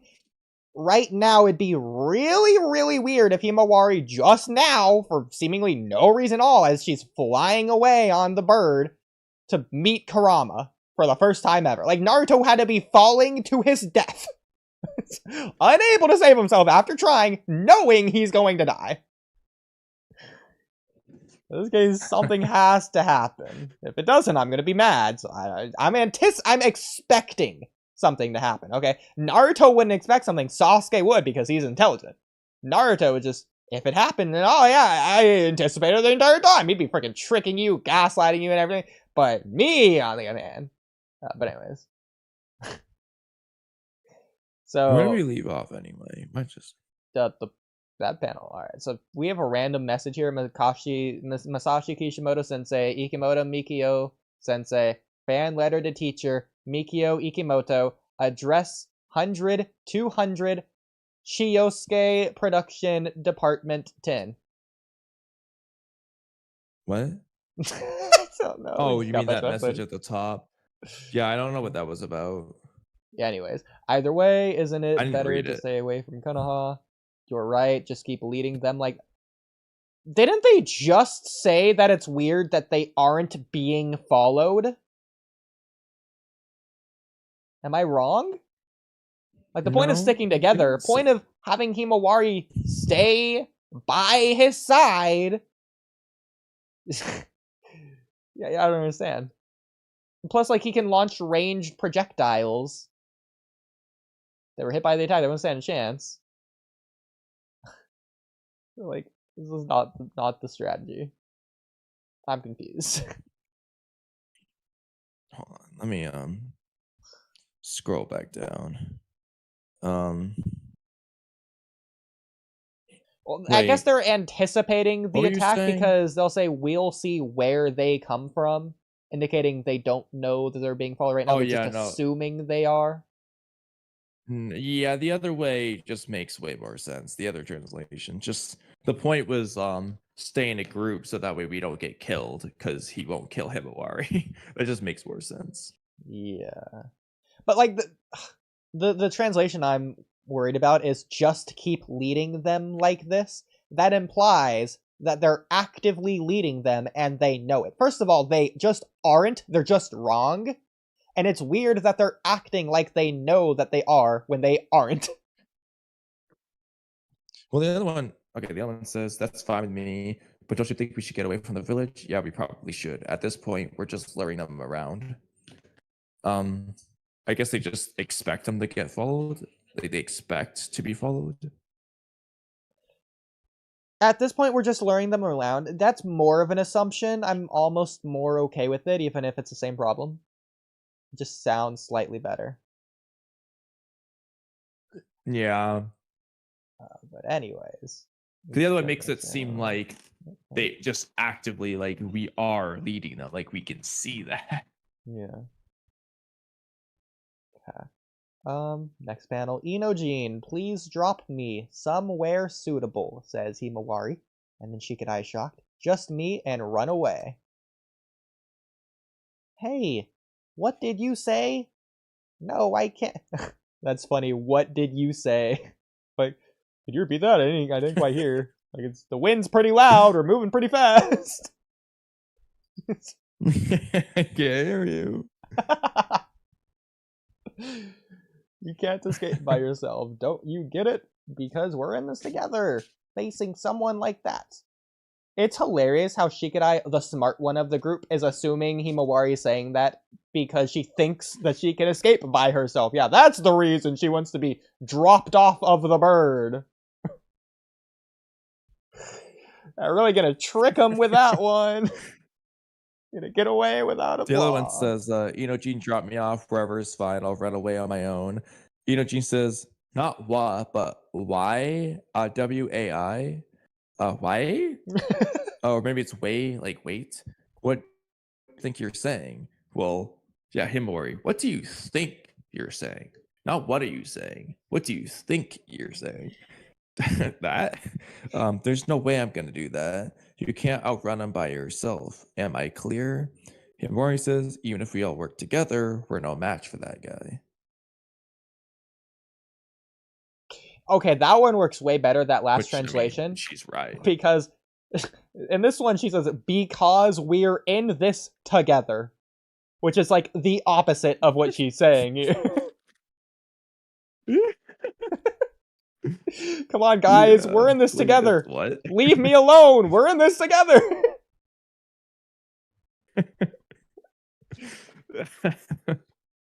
Oh, God. Like, yeah, drop me off because we're in this together. So leave me alone. Also, her eyes are closed. Maybe she's talking to Kurama. Her eyes are closed. Actually, that's who she's talking to. Maybe because you and me, Kurama, we're in this together. Yeah. It's even funnier that her and Kurama or no man. That's the idea they get, considering they know they can just sense where Himawari is based on her chakra. So, and sure, Chocho is like, "Oh, it's a mistake," but it's not a mistake that they can sense where Himawari is. The mistake is what they're sensing. The point is that they're sensing it from Himawari. It doesn't matter if it's the QB or not. They're still sensing Himawari. They can still track down Himawari. Yeah. Exactly. That's why they're assuming that they'll follow. So if this continues, the others will. And Kurama. At this rate, everyone will. Hey, Hima. That's so weird. We've never seen this before. Her eyes are pupil dilated and just staring blankly forwards. I feel like this isn't what happens. Whenever Naruto goes to meet Kurama in his stomach or whatever. Like, I don't want to say it happens in an instant. It's only that one panel. It's so weird. It's only that one panel that it goes away on the next page. Well, no, but the next page is back inside the stomach. Like the panel where her pupils dilate, that's in reality. That's what they're seeing when Himawari's consciousness is in her stomach or whatever. Or wherever. Do you think that's like lock-on mode almost? Like, did she activate the lock-on mode eyes? No, I don't think they would draw the Byakugan like that. I think that's just indicating that she's in the stomach. Yeah. So, also, I keep saying in the stomach because that's Naruto's seal. She's not in her stomach, first of all. I don't think she should be able to do this. There's no seal on her body. Well, I mean, to be fair, though, there was no seal on Naruto's body for, like, Shukaku, for example, but he can still, like, talk to him. That's different. That's the meeting place, and that's, like, Ten Tails essence kind of stuff. Work shenanigans. Like the meeting place Hagoromo set up. It's still one of the 9 Biju. No, Naruto couldn't do that in part 1. That just wasn't even on the table as a possibility. Dude, he didn't have their chakra in part 1. He didn't have the chakra to meet them in part 1. But this isn't the meeting spot. This is the same as Naruto and Kushina's room with the water in the cage or whatever. There's no cage here, but you know. It's actually looks like the one when Naruto meets Kurama when Kurama dies. Actually, that's what I thought of. You know what I'm talking about? Yeah. The blue one in the anime. Yeah. That's what it looks like to me, at least. I don't know, maybe. I mean, it makes sense that there's no cage, obviously, because there's no seal. But if you're going to argue it's the genetic information, I don't think Himawari should be able to see inside of herself. In her entire body, in this case? In her genetic information. She's looking into her genetics to see... It just doesn't make sense to me. Yeah, I mean, I'll say it's weird. Yeah, I agree. We do need some more information to really judge it fully, but... Yeah. Okay, so then someone says, either Himawari or Kurama, good grief, never expected it to be the Ten Tails guy to be sniffed out like this. You see, hey, Hima? Okay. Well, I'm looking down at the next page, by the way. Oh, yeah, very... well, to think that the Ten Tails would be the one to end up sniffing me out. Good grief, I never expected it to be... I never expected it to be the Ten Tails guy to be sniffed out like this. Yeah, so mine doesn't make sense. Yours makes way, way, way more sense. Like, I didn't even know who was talking in mine. Like, is Himawari saying this? That's so funny, though. One translation is, So your translation is the Tin Tails, right? This one is the Tin Tails guy. Those are two very different things. Yeah. Because in mine, Tin Tails is an adjective to describe the guy rather than the Tin Tails. Yeah, like, and that could be in reference to like Jura, for example. I guess either way it is in reference to Jura, but still. Yeah. What's weird though is that it doesn't draw the speech bubble to Kurama or Himawari. It makes it seem like someone else off the page is saying it. Like, I feel like that's Shikamaru is saying it or a something. reading manga thing. I think it's expected because again, like Kurama's in the background and like Himawari is covering Kurama up, and it's also the reveal of Kurama. So I'm perfectly okay with it. Works perfectly fine. Yeah, but that doesn't change where the arrow should be. No, I don't think there should be an arrow here. I like it better without the arrow. Why? He's in the panel. The presentation is just cooler. Yeah, but maybe so. But I mean, I don't know if it's a firm rule that you can't break, but it definitely goes against like normal manga anyway. I mean, know the rules to break the rules. Hey, Kamui, it sounds like if you're gonna make a manga, it's gonna be the most gray, plain, stale, boring, safe, consistent thing out there. All I know is I'm gonna freaking draw Mitsuki's hair properly if I do it. If I draw the Mitsuki right, I'm drawing his hair right. Although I don't plan on drawing the Mitsuki right. But if I did. God.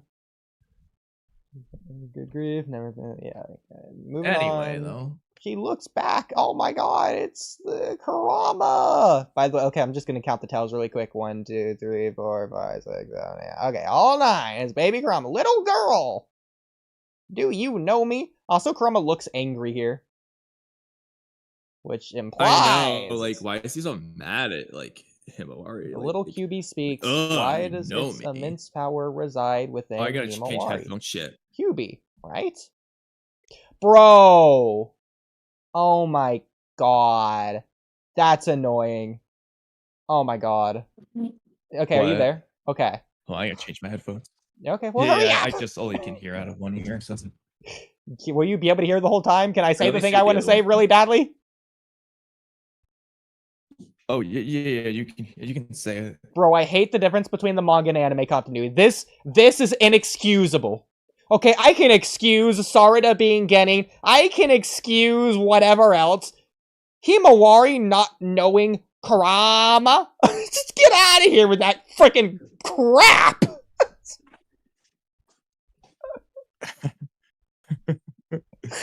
And the other one, he says, "Little girl, do you know who I am?" And she says, "You're the Nine Tails, right?" Oh my god, I hate it. I hate it. Like, she should be hugging him right now. Hold on. Oh my god, a Kurama! I missed you! Drew. Yeah, I know. Like, she should be like, like, all excited. Exactly. I mean, I guess the situation's tense, but like, I don't know, maybe Himawari changed over the time skip, but like, no. Yeah. Okay, even if she's not, even if she's gonna act different, which by the way hasn't been shown in my personal, I mean, she might be slightly more mature. She freaking knows who Kurama is. She has a relationship established with Kurama. She has a bond built with Kurama. Well, she does say the Nine Tails, right? So she does know that's who that is. Kamui, Himawari has a closer in-person relationship with the Nine Tails than I have with you. If you, out of the blue, one day come up to me like, do you know me? Like, we're not playing. I'm not going, Kamui, right? I didn't know who you freaking are. Like, I've only seen you like 4 times, but like, I freaking know what you look like, what you sound like, blah, blah, blah. Your intricacies of your personality or whatever. Okay. Write it down. When we do our meetup, we're saying that. Come here, right? Okay, would it be too, I don't know, disrespectful? Which is weird if you said to me, little girl, do you know who I do you know me?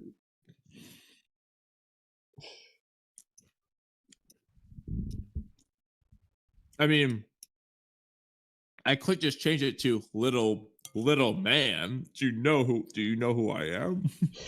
I don't even know where I'm supposed to write this down at. Anywhere. On your refrigerator. In the abridged notes. You know what? You write it down, since apparently I'm not allowed to pin anything anymore on Discord. Wait, will it let me pin it? I'm sure it will, yeah. Well, first of all, I'm pretty sure, like, don't you, like, pay for Discord to some degree or something? You have a higher level account or something? I don't know. I don't have a higher level account. I don't frickin' know. Anyways. So, this gets into the discussion of, is this the old Kurama or is this the new Kurama? It's like a reincarnation. No, it's just there's a limit of pins. That's so dumb. Alright, I guess I'll just... Okay, so I'm not worried if it's the old Kurama or new Kurama. Because based on the manga continuity, apparently there's just no way to know. We just can't tell. It doesn't matter. That's not the part that matters anymore. Because even if it's the old Kurama, it's apparently just not going to change anything. What do you mean? Well, if it's the old Kurama, like, what do you mean by that? if it's the old Kurama, then if Himawari doesn't know who it is, Kurama isn't gonna really have an established relationship with Himawari anyways. Well, what do you mean? She knows who he is. That's why she said right. Like, that's who it is, right? No, that's implying she doesn't know who it is. No, she thinks it's... She's unsure. She thinks it's Kurama. But she thinks it's Kurama. But I mean, to be fair, she's seen a big, giant, scary Kurama, not the little baby one. I mean, I guess, to be fair to the anime continuity, she would know it's the Kurama. But, like, to the manga, it would just be, I guess, the big, giant one, is what she would think. No, dude, she's literally unsure. She's implying doubt. That's literally Japanese grammar. Like, it's like saying, you aren't you? You don't know is the point. That's why you're asking. Alright, then why were you giving so much shit about Mitsuki asking if Kawaki's the son in chapter 1? Stay consistent. Make me. You said he wasn't questioning it back then. Yeah. I'll be as inconsistent as I want, bro. Be mad.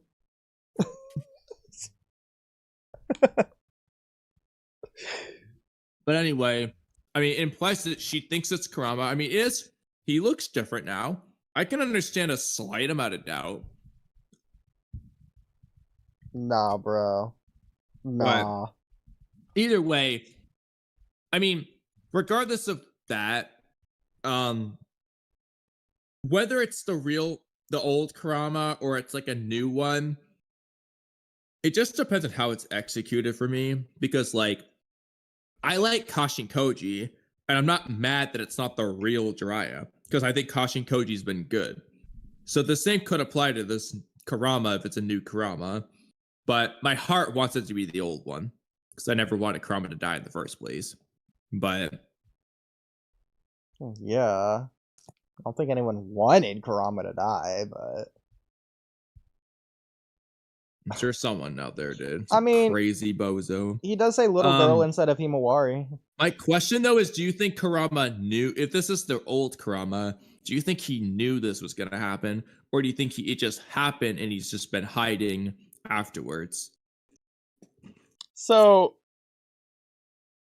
this chapter didn't confirm anything. Do you think Kurama's always been in Himawari, or is this like a new thing since Baryon mode or whenever? What do you think the catalyst is? In terms of like his soul or his chakra? I don't care. I think his chakra. I think his chakra was always there. The same way that like King Kiku and King Kiku just didn't.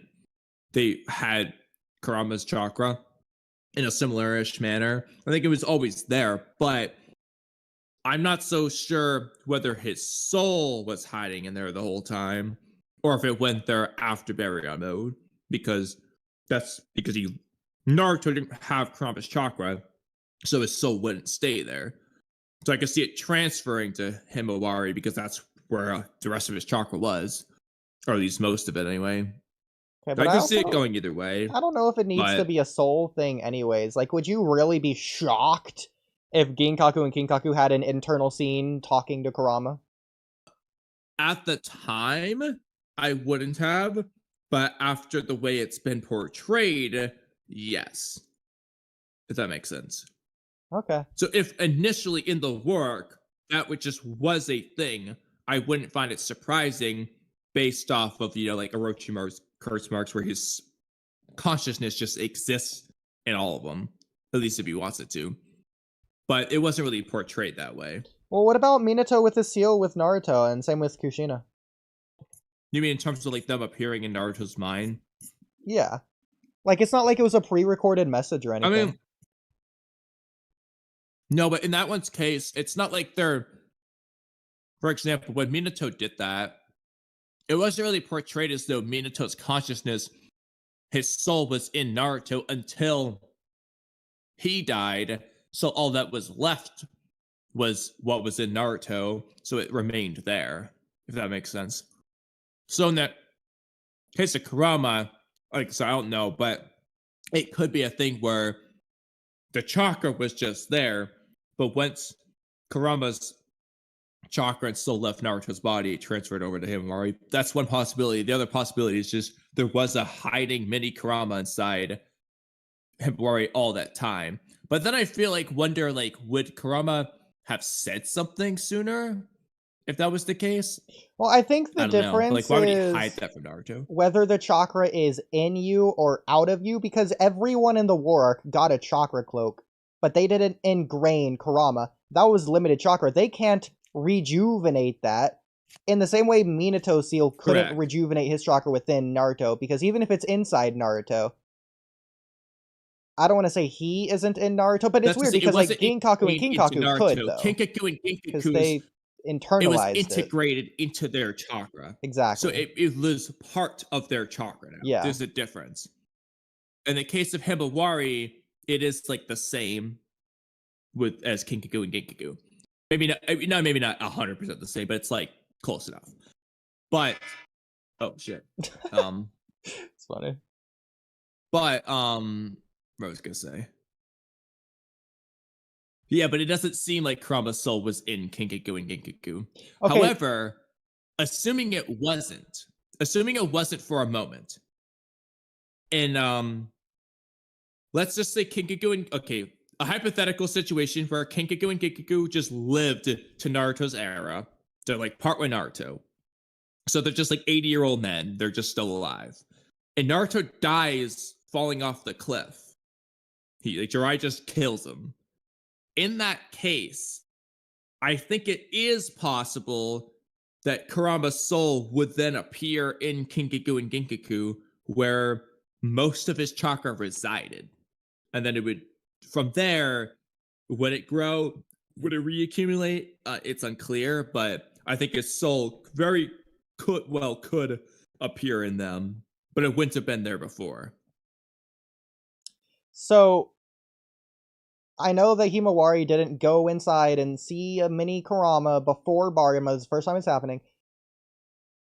Do you think it was within the realm of possibility? Was this baby Kurama inside of Himawari before Baryon mode? No, so I'm saying that is a possibility. It is a possibility. I'm not saying it's impossible that that's the case. It could be the case, but we just don't know. Because my main question is, if it wasn't there, for what reason would Kurama just not mention it? Like, hey, just so you know, I'm always with Himawari too, so I can keep her safe or something. Like, I feel like he could use that to reassure Naruto at some point. So they just not tell him, because I don't think Naruto knows this. But that's just plot, because why doesn't Kurama tell Naruto that he just knows Baryon mode? Or 10 billion other examples. because Kurama doesn't want to die at all times? Well, that doesn't matter. Like, Kurama only told Naruto but for one, we don't know when Kurama figured this out. But two, exactly. Kurama only told Naruto because he didn't see any other option. He assumed he was going to die, and so is the world. So it's like, might as well do this kind of thing. Kurama's not trying to throw his life away at every instance. Bro, I don't know why you're trying to defend this example. The point isn't the instance, it's the concept. Why would you tell Naruto about it beforehand? Because it's just a thing. Because Naruto faces threats. He could need the knowledge in the future. If Naruto knew about it, he would want to use it way too often. What? He wouldn't want to use it. Whenever Naruto thought he might need it, he would just want to use it because Naruto's willing to sacrifice his life for the village. I can see Kurama not wanting to tell him until he needs it. I mean, frankly, Naruto asked Kurama, why didn't you mention this sooner? And he gave an answer of like, basically like, something, what, because you'll die. Like it's a last resort. I wasn't going to tell you about this for that reason. Oh yeah, but telling him about it wasn't going to kill him. I think it's important as a battle tactician to tell people about what their last resort is. But the problem though is, I think that's just Kurama understanding Naruto well. Like, Naruto would be too willing to use it, is the problem. No, he wouldn't. Yes, he would. If he thought he needed it, he would be too willing. No, he wouldn't. What do you mean? No, he wouldn't. That's why he did it in the first place. Because Kurama would just tell him that he was going to die. Why wouldn't he tell him that? And he in reference to Kurama. He would tell him that, but still, no, the point is that Naruto is too willing to sacrifice his life for the He's village, not willing to sacrifice Kurama, though. Naruto didn't know that Kurama was going to die. I know. Kurama wouldn't lie to Naruto in this case. He only lied because he needed Naruto to use it. Because Naruto didn't know. Yeah, but in that case, Naruto would have never used it against Ishiki because he would already know that Kurama's going to die. He didn't really have a choice anyways, but which means he doesn't beat Ishiki. I mean, Naruto was literally going to die he would either just way. Never beat. But Naruto wouldn't have done it. That's like the point. That's why Kurama lied. Well, I think it's important that he should have known about it. But then Naruto would have lost the Ishiki because he wouldn't have used it. Because he would have been stubborn about it. I think he could have been convinced into using it. I think he would have used it. That's not, I mean, I won't say it's impossible. It's definitely not implied. Because Naruto wouldn't want to sacrifice. He wouldn't want to. First of all, he doesn't want to sacrifice himself, even if he's willing to. Second of all, he's going to kill Sasuke, Boruto, everyone in the village, everyone in the world. It's not a Naruto problem here. Bro, I could see Naruto doing something stupid like that. He wouldn't do that. I mean, again, Kurama doesn't think that way, at the very least. So that's all the more reason why Kurama wouldn't tell him, which is what the original question was. Besides, to some degree, it feels like Kurama has to be the one to activate it. Naruto didn't even know about it. I mean, to be fair, I guess Kurama could theoretically just do it. And he doesn't. That's why he doesn't need to tell Naruto, because Kurama can just do it anyway, I guess. Yeah. So it doesn't really matter in the end. I think it's fine. Anyways. I mean, we all know the real answer is Kishimoto didn't think of it until frickin' then, but... So okay, going back to this, though. It's funny to say the fox looks angry, but I don't think it actually is angry. This baby fox. I think he's just drawn that way. Okay. He's just being Kurama. Well, no. I don't think he's being Kurama either, because I think it's just Kurama... You could argue it's Kurama's personality, but... again, this is just Kurama's like his normal face. Like, he just has resting bitch face, you could argue. But Kurama, his normal default doesn't not trust humans or anything else. Like, if this is a new Kurama, he hasn't been hurt. I think that's just the way Ikimoto drew him, because like in the when we see the baby Kurama flashback in Naruto, Kurama looks so cute and friendly, whereas like here he looks kind of like ugly and like, you know, I think it's just I think this is just this one panel, honestly. I think next chapter is gonna be different. It doesn't look ugly to me. It looks young. Like it looks really almost infantile, babyish, toddlerish. I don't know. It looks like an expression but it's not a as child cute would as make. the other one. Yeah, but the other one was cuter. It's not about being cute. I think it's important. No, it's fine for it to be cute next chapter. This isn't an expression. This is a reveal. The appearance of Kurama. The fact that we have it's okay. All I'm saying is, at least what I'm saying, is it's not the most flattering drawing of baby Kurama, and I prefer the one I've seen in the anime. Which is technically not the same Kurama, but you get what I'm saying. Well, I'm sure next chapter, when he has actual expressions based on whatever emotion he's talking about at the time, we'll get cute baby Kurama or whatever else. He won't just look like this. Well, I would like to think that, but just remember Mitsuki's hair in chapter 8. So I'm just not going to have my expectations high. Fair enough. Is that everything? That being said, let's address the elephant in the room. Okay. Do you want to just talk about how wrong you were that last stream when thanks you were really for watching the Walky Talky podcast. It's been a great time. I'm glad we got to react to this live. It's been a fun about 6 hours. It's about time to go to sleep. You know, it's like 3:30 a.m. Kamui. I'm glad we could do this and talk to chat. So thank you everyone for the Kamui stream. I really would love to. And you know, I really have to go to the bathroom, so this is a perfect time to end.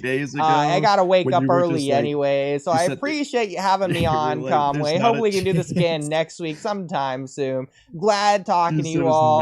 I'll see you all in the next stream. Thank you all so much for watching. Don't forget to like and subscribe. Thank you all for being here and for chatting and interacting with the stream. It's been fun. It's been a blast. And also don't forget like all the other Walky and Yatalky and the subscribe, all the other outro things, and over and out. Would you like to publicly apologize on my stream for how wrong you were? Because my stream's still going. So I'm not wrong yet. First of all. Second of all, I didn't say it as a right or wrong thing. I said I wouldn't like it, and I refuse to accept it. Okay, I'm just put it out there. I'm just put it out there. This, I'm gonna say this is the official start of manga filler. Every scene related to this in the future, as a byproduct, as a proxy of this, doesn't actually exist. It doesn't. It never happened in the C story that is Himawari's Kurama. It's not real. So it's filler. You said it's. You didn't just say you. I mean, you probably said you wouldn't like it at some point, but you said that it wasn't. You said it's not Kurama. There's not a chance. Get out of here with that nonsense. All that stuff. You said it was not Kurama. She didn't have Kurama's chakra. You dissed everything Kurama. No, I didn't say it's not. It's Kurama, literally like free game was there because it makes sense that Kurama's chakra's in Himawari. No, you disagree with me. No, it makes sense that it makes sense that Jura was sensing. When I was talking about the genetics thing, you said nope, not a chance of that. And it being misunderstood to be Kurama, and even now we don't know it's Kurama. Like it could all just be a misunderstanding. It's literally just it's Matsuri is Moegi 2.0 all over again. You dissed the shit out of it when I said it. It was no, we don't know. It could be Florama. Okay, this could be Kurama's brother. It might not be the nine-tailed fox. It might be the nine-tails weasel. Okay, for all we know, it's not the derivative of the ten-tails. It's the Slogoromo used Leration of all flings, and he split the deletion of all things. He split the Ben tails. Okay, the tails that were Ben in the past. He split that creature into the nine tails weasel, and that's what is in Himawari. How about the Bine Tails box? I also do want to mention this really quick, by the way. I've been listening to music the whole time through 2 different headphones. So I have 2 different pairs of headphones on. One to listen to you in my right ear, one to listen to music in the left ear. It's been on my Boruto playlist. I started at song number 1, and I stopped listening to music 2 or 3 different times. I am on song number 90. 90. Are they like extended, or are they like just the the 2.5 minute versions of the song or whatever? They vary in range, but it's pretty much all, I would say, average 2.5 minutes. Yeah, so it's just like the soundtrack itself, it's not like mine where it's like a 10-minute long version of it. No, I don't really like saving those to playlists. Where it's a constant mix, changing it up. But yeah. Number 90 in terms of songs. After stopping a few times. Remember that. It's an important part. That's funny. Yeah. Ugly, how could you? Look, I'm not saying it is ugly. I'm just saying it's not as cute as the one from the Naruto flashback, okay? Yep. And I think part of that is just Ikimoto's art style. We'll see. He might draw it better, but I just prefer like the one where Kurama looks so sad when Hakuromo's dying. That just is, it's just more flattering. Remember, Kamui's chat, this is the same guy that thought it was hilarious that Naruto was going to be consumed last chapter. He just thinks the Ten Tails eating Naruto's the funniest thing in the world. Let's remember that, chat. Who? You. Who? You. Not the Jura and Hidari were hilarious. Nah, bro. They went to cannibalize human beings. And you think Naruto's flesh being ripped from his bone by monsters' teeth is comedic and hilarious. Let that sink in, chat. This is the same psychopath who wants Naruto to be consumed for a good old belly laugh. First of all, that didn't happen in the chapter, so I wasn't laughing at that because that didn't happen. I was laughing at freaking Hidari going, "Where's Naruto? Where's Naruto?" Oh my god. Just remember, that's the person we're dealing with, chat. Just remember. Someone said that like I didn't respond to, and honestly I did very good today with keeping up with the comments before I got overwhelmed. Way better than normal, even though I didn't sleep. But it also extended our time 3 hours longer than we probably should have been. Video what was I gonna say? Oh, chapter 9's out on Viz. Cool. Official chapter's out. Apparently. No, it's not. I checked. That's just not true. He's so excited about it too. Kurama knew about what was in her. But what was I saying? I forgot. Well, anyways. Okay, last question I have for you. Now I think about it. I thought about this earlier, better say it. So, okay. Do you think baby normal Kurama naturally actually is kind of bad, and that Hagoromo convinced, changed, made him grow as an individual into a not bad guy before humans made him untrusting again? Do you think natural Kurama, nature, not nurture, nature, because Hagoromo was nurture, do you think nature Kurama just is naturally, to some degree, evil, standoffish, annoyed easily, etc.? Oh, okay, hold on. Dislikes human, won't like Himawari. Two different questions. No, it's all the same. The question is different because is he like kind of bad? No, but like for example, Kurama's like tsundere personality. I'm not gonna say that's evil. That's just it's a type of quirk. Nah, bro. It's just his personality. It's the same thing. It's just presented different based on the knowledge early on.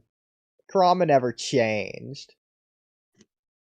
No, but the that's art not style around that's them not changed. evil.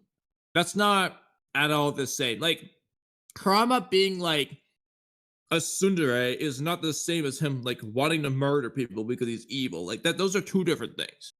Okay, so, but that's when he was being controlled. I think Kurama's personality, huh? Well, no. It's not a think. It's a guess because we have nothing to base it on. Absolutely nothing. Neither of us know at all. At all. Period. That's a complete guess. Yes, I know, but that's not what I haven't gone to the guess part yet. Okay. I'm just saying, you were saying that you think in general, something. I don't think being a tsundere is being evil. But ignoring that, I think fucking general, you know what I mean. Kurama's life, like Sasuke, like Kawaki, definitely plays a part. So like the nurture plays a part in his like, personality, the easily annoyed personality. I think his life plays into that too, but to some extent that's also part of his nature. I think it's like if he never, so to start, he's more neutral, just nothing happens, but I think part of him always has that nature, which I don't think is evil. So in terms of good versus evil, I think Kurama is just, he's just like any other animal. It's just he does what he needs to do to survive. He will kill a cat to eat the cat if he needs to eat. I don't know if Kurama needs to do that, but like you get what I'm saying, like he'll do what he needs to do to survive. I don't think that's evil, but I don't think he's inherently like a bad guy for any reason without Hagoromo. I guess the question was more of, do you think Hagoromo changed Kurama? Or do you think he was always going to be like that anyways? The like innocent, peaceful, cute, nice, trustworthy fox that just liked humans, apparently. At first. Seemingly. Well, he definitely influenced him to be more good just by raising him nicely, probably giving him lessons and stuff before he died. Well, for example, he definitely positively influenced him. Like, Kurama was never tsundere with Hagoromo. And, like, you agree that Kurama's not evil now, but he's still tsundere with Naruto. He even sees that's Naruto what I said. as Hagoromo. I think that his life plays into that because, for example, Sasuke isn't as tsundere as a kid when Itachi was before the massacre as he is later on after the massacres. His life played into that. But to some extent, that is kind of Sasuke's personality. So I think they amplify each other. So Kurama would probably be less of a tsundere without like the life experiences if he, like as a 3-year-old or whatever. But I do think there's at least some nature of him that is already like that. Okay. And the nurture just amplifies it, brings it to the forefront. So let's just say he's 100% tsundere now. Maybe naturally he's only 30%, and then life brought him to 100%. Interesting. So okay. you get the idea. So it's I want to emphasize that this is life amplifying what's already there. So even if you want to say he's only a little bit of a tsundere, the point is Kurama is naturally a tsundere, is what you're saying? That's nature, not nurture. Yeah, I think his nature is naturally, to some extent, like that already. Okay. So you do think Hagoromo for example, did influence him to not be like that? I don't think Naruto will ever be a tsundere type of character. No matter what's thrown at him, Naruto is just not in Naruto's nature. He just would never be that way. I'm so desperately trying to think of an example just to prove you wrong. Like, there's just something instinctual within me that just wants to argue with you on it, even if I agree. Yeah. Like, that's something I would say, and I still just want to counter it, just because you said it. Yeah, I'm coming up with the blank, so there you go. Congratulations. We agree wholeheartedly. Let's go. What about, like... So tsundere implies, like, there's a second person you're being tsundere-ish to because it's them. You could argue part 1 Naruto is being tsundere with the concept of loneliness, because he's telling her to be, I don't care, yeah, whatever, it doesn't matter to me, humph. Or even, he doesn't do that. Even, he does it a little bit, yes he does. He's running away. Like, when does Naruto ever say, really, I mean... Like, I'll be Hokage, like I don't care, it doesn't matter what you say. I'll do it anyways. Or even, okay, this isn't tsundere, I've but never like when seen Naruto say, I don't care that I'm lonely. When does he say like that? Whatever, bro.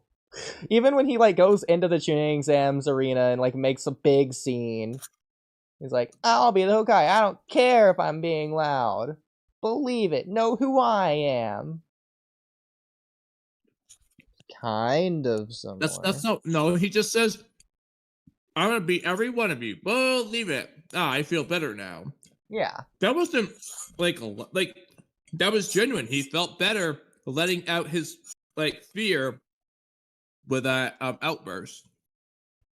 Again, it's not tsundere. I'm not saying it is. I don't think it's tsundere behavior at all. It's kind of tsundere, even if it isn't. No. It's a similar idea in execution. I'm not gonna say I have the definition of tsundere, in my back pocket, but like seeing it used as the way I've heard it used, I don't think that's an example of it. Okay, then frickin' Sasuke, or like Naruto with Sasuke in part 1 absolutely is tsundere-like, even if it's not tsundere. No, that's more... I mean, I guess it depends on what the actual definition Naruto is. practically said it himself in his final fight with Sasuke when he's thinking back to when he's walking across the pier and like Naruto's sitting on the dock, and then Kid Naruto does the like humph expression, and then he like looks back and he smiles. Like, this whole time, even if we never said it, you and I, we're friends. Even if we never said it, I've always been happy. So, I could not personally put it into words on my own right now. What I think the definition of tsundere would be. It's like the same thing Kurama does. I just kind of get what it is. I could never describe it. I want you, though, if you can, at least, to give me what you think the definition is. Or how you would describe it. I'll describe it in execution how it's usually used. Girl likes guy. However you want to do it. But doesn't want to admit it, so is mean to guy to try and pretend like she doesn't like guy, but in being mean, she feels bad and is nice to guy, creating an infinite back and forth paradox cycle that just constantly goes on. Okay, so I don't know about the last part, but I agree a bit with the first part. A common way I see it applied is when they act so. I think Kurama and Sasuke are good examples of this. When they act like they're so like, for example, Naruto's being stupid and they act like they're so annoyed that he's so stupid, but the truth is they love Naruto for him being stupid. That's what it's like. They love that about him. Well, for example, a tsundere, like a tsundere girl in real life, if like a guy she likes sat down next to her on the school bus, she'd be like, ew, go sit somewhere else. And then if the guy gets up and is like, okay, the girl's gonna be like, no, I'm just kidding. And she comes up with some excuse so that she doesn't look bad. It's actually the guy's fault the whole time. But not really. No, I don't know about that. I don't think, at least, that doesn't sound like something Sasuke would do. So, well, no, I'm not saying I'm not saying Sasuke was a tsundere. I'm saying that Naruto was. I never said Sasuke was a tsundere. But doesn't everyone say that? That's okay, hypothetically, Naruto just says to Sasuke, I'm way stronger than you, we shouldn't even be rivals. If Sasuke's like, yeah, Naruto, you're right. Naruto'd be like, wait, no, you should like get stronger, Sasuke. Like, at least make it close, make it interesting for me. He wouldn't just accept that. That would be one of the funniest scenes ever if they actually do that. Exactly. Tsunderes are known to be funny. There you go. Exactly. Yeah, but they're like funny, like to us, but not necessarily like they're not like the comedian like standout comedian. It's more like the ironic comedy, dramatic irony, whatever the word is for what. It's funny to us. I think it's really easy from the audience perspective, and also for the person that's being tsundered too, if they know, to easily mess with the tsundere. Because you can just do, like, Sasuke would never say that. Yeah. But he would say that just to mess with Naruto, assuming he knew. Exactly. And, like, Naruto could easily mess with Sasuke or Boruto with Kawaki or Naruto with Kurama because he knows, like, their personality, where they're going to get all annoyed when, and then, like, but deep down, like, they're not actually annoyed. They love it. Like, they enjoy the fact that they're being teased. It makes them feel good. Makes them feel loved and so on. But usually that's not how the tsundere dynamic works. Like 9 out of 10 times, a tsundere person doesn't realize they're being tsundered too. They're just oblivious, naive, unobservant, etc. So it's usually like with like a sister or a childhood friend. Like, oh, they're just my friend. They could never like me. Like, we've had this bond forever. And they're just, like, oblivious to, like, the signs that the person has a crush on them or whatever. And then the person that has a crush doesn't want to reveal it. That. Wait, what? I don't think it's the same as that. No, that's, like, the textbook execution of it. It's like how it's usually used, like, 9 out of 10 times in stories. No, like I said, I've seen like 5 anime, and I see Megami, Kurama, Sasuke, Kawaki. These are my examples. Okay. Sure. So my textbook example are those characters. That's so funny. I don't know about other mediums of anime. God, Kamui, I hope you never watch an anime that I haven't watched, because you'll want to talk about it, and then it'll make me... It practically forces me into watching it. Because, like, I could've just not talk about it. So you're not allowed to watch anime that I haven't seen. Trillion of them. It is going to be difficult for me to have watched when you haven't seen. Like, I have to go out of my way to find out what you haven't seen just to do that. Yeah, that's fair. Yeah, I'm pretty sure I don't have to worry about it for at least a while. But you never know. Yeah. And the ones I have in mind for my next ones are ones you've seen. Like all of them are, yeah, probably. Not all of them are ones I care about. Like I personally, I don't care if you watch Full Metal Alchemist. I don't want to talk about it. It's just not interesting to me, but sure you will. I mean, I still think it's either going to be that or Bleach that I try next. Probably. I mean, I don't know for sure. Honestly, I'm waiting. I don't want to start anything until I'm actually in like a better YouTube groove with videos. No, I feel that. Because I based off what happened with Attack on Titan, even like JJK, but now it's just the manga, and so that's easier. But like with Attack on Titan, in Death Note, in Hunter x Hunter, each time I got too interested, and it just was a distraction. Like, you caught up pretty I haven't quick. even caught up on the Boruto anime. You know what? That's my next anime. The Boruto anime. I still been caught up since the freaking Hawk episode. Crazy. Bro, you need to watch the freaking that arc Squid Games. Yeah. I know, I haven't seen that yet. Anyways, I'm gonna end stream. I just freaking did the outro freaking half an hour ago. I thought you ended stream like forever ago. Well, I guess that was a lie. I probably should end stream too, but I guess I'll catch up on chat first. I mean, your streams are supposed to be the short ones anyways. Like, if anything, I thought that you were gonna end stream ages ago and just send people to the WalkyTalky. It was supposed to, but we just I never finished the chapter. I mean, the best way to do it is we should have both just reacted to the chapter, and over the course of like 20 minutes or however YouTube likes it, and then We just discuss it all afterwards, but that's not going to happen, and we both know it. We went into it knowing exactly. it. By the way, I'm up to song number 97, and the way my Boruto playlist is, like, done, it's based on when the songs appear in chronological order. I'm at the point where Borushiki stabs Sasuke in the Rinnegan. Where I've caught up to in terms of songs. And all right, how do I end stream? Stop streaming. All right, see you guys. Have a good night.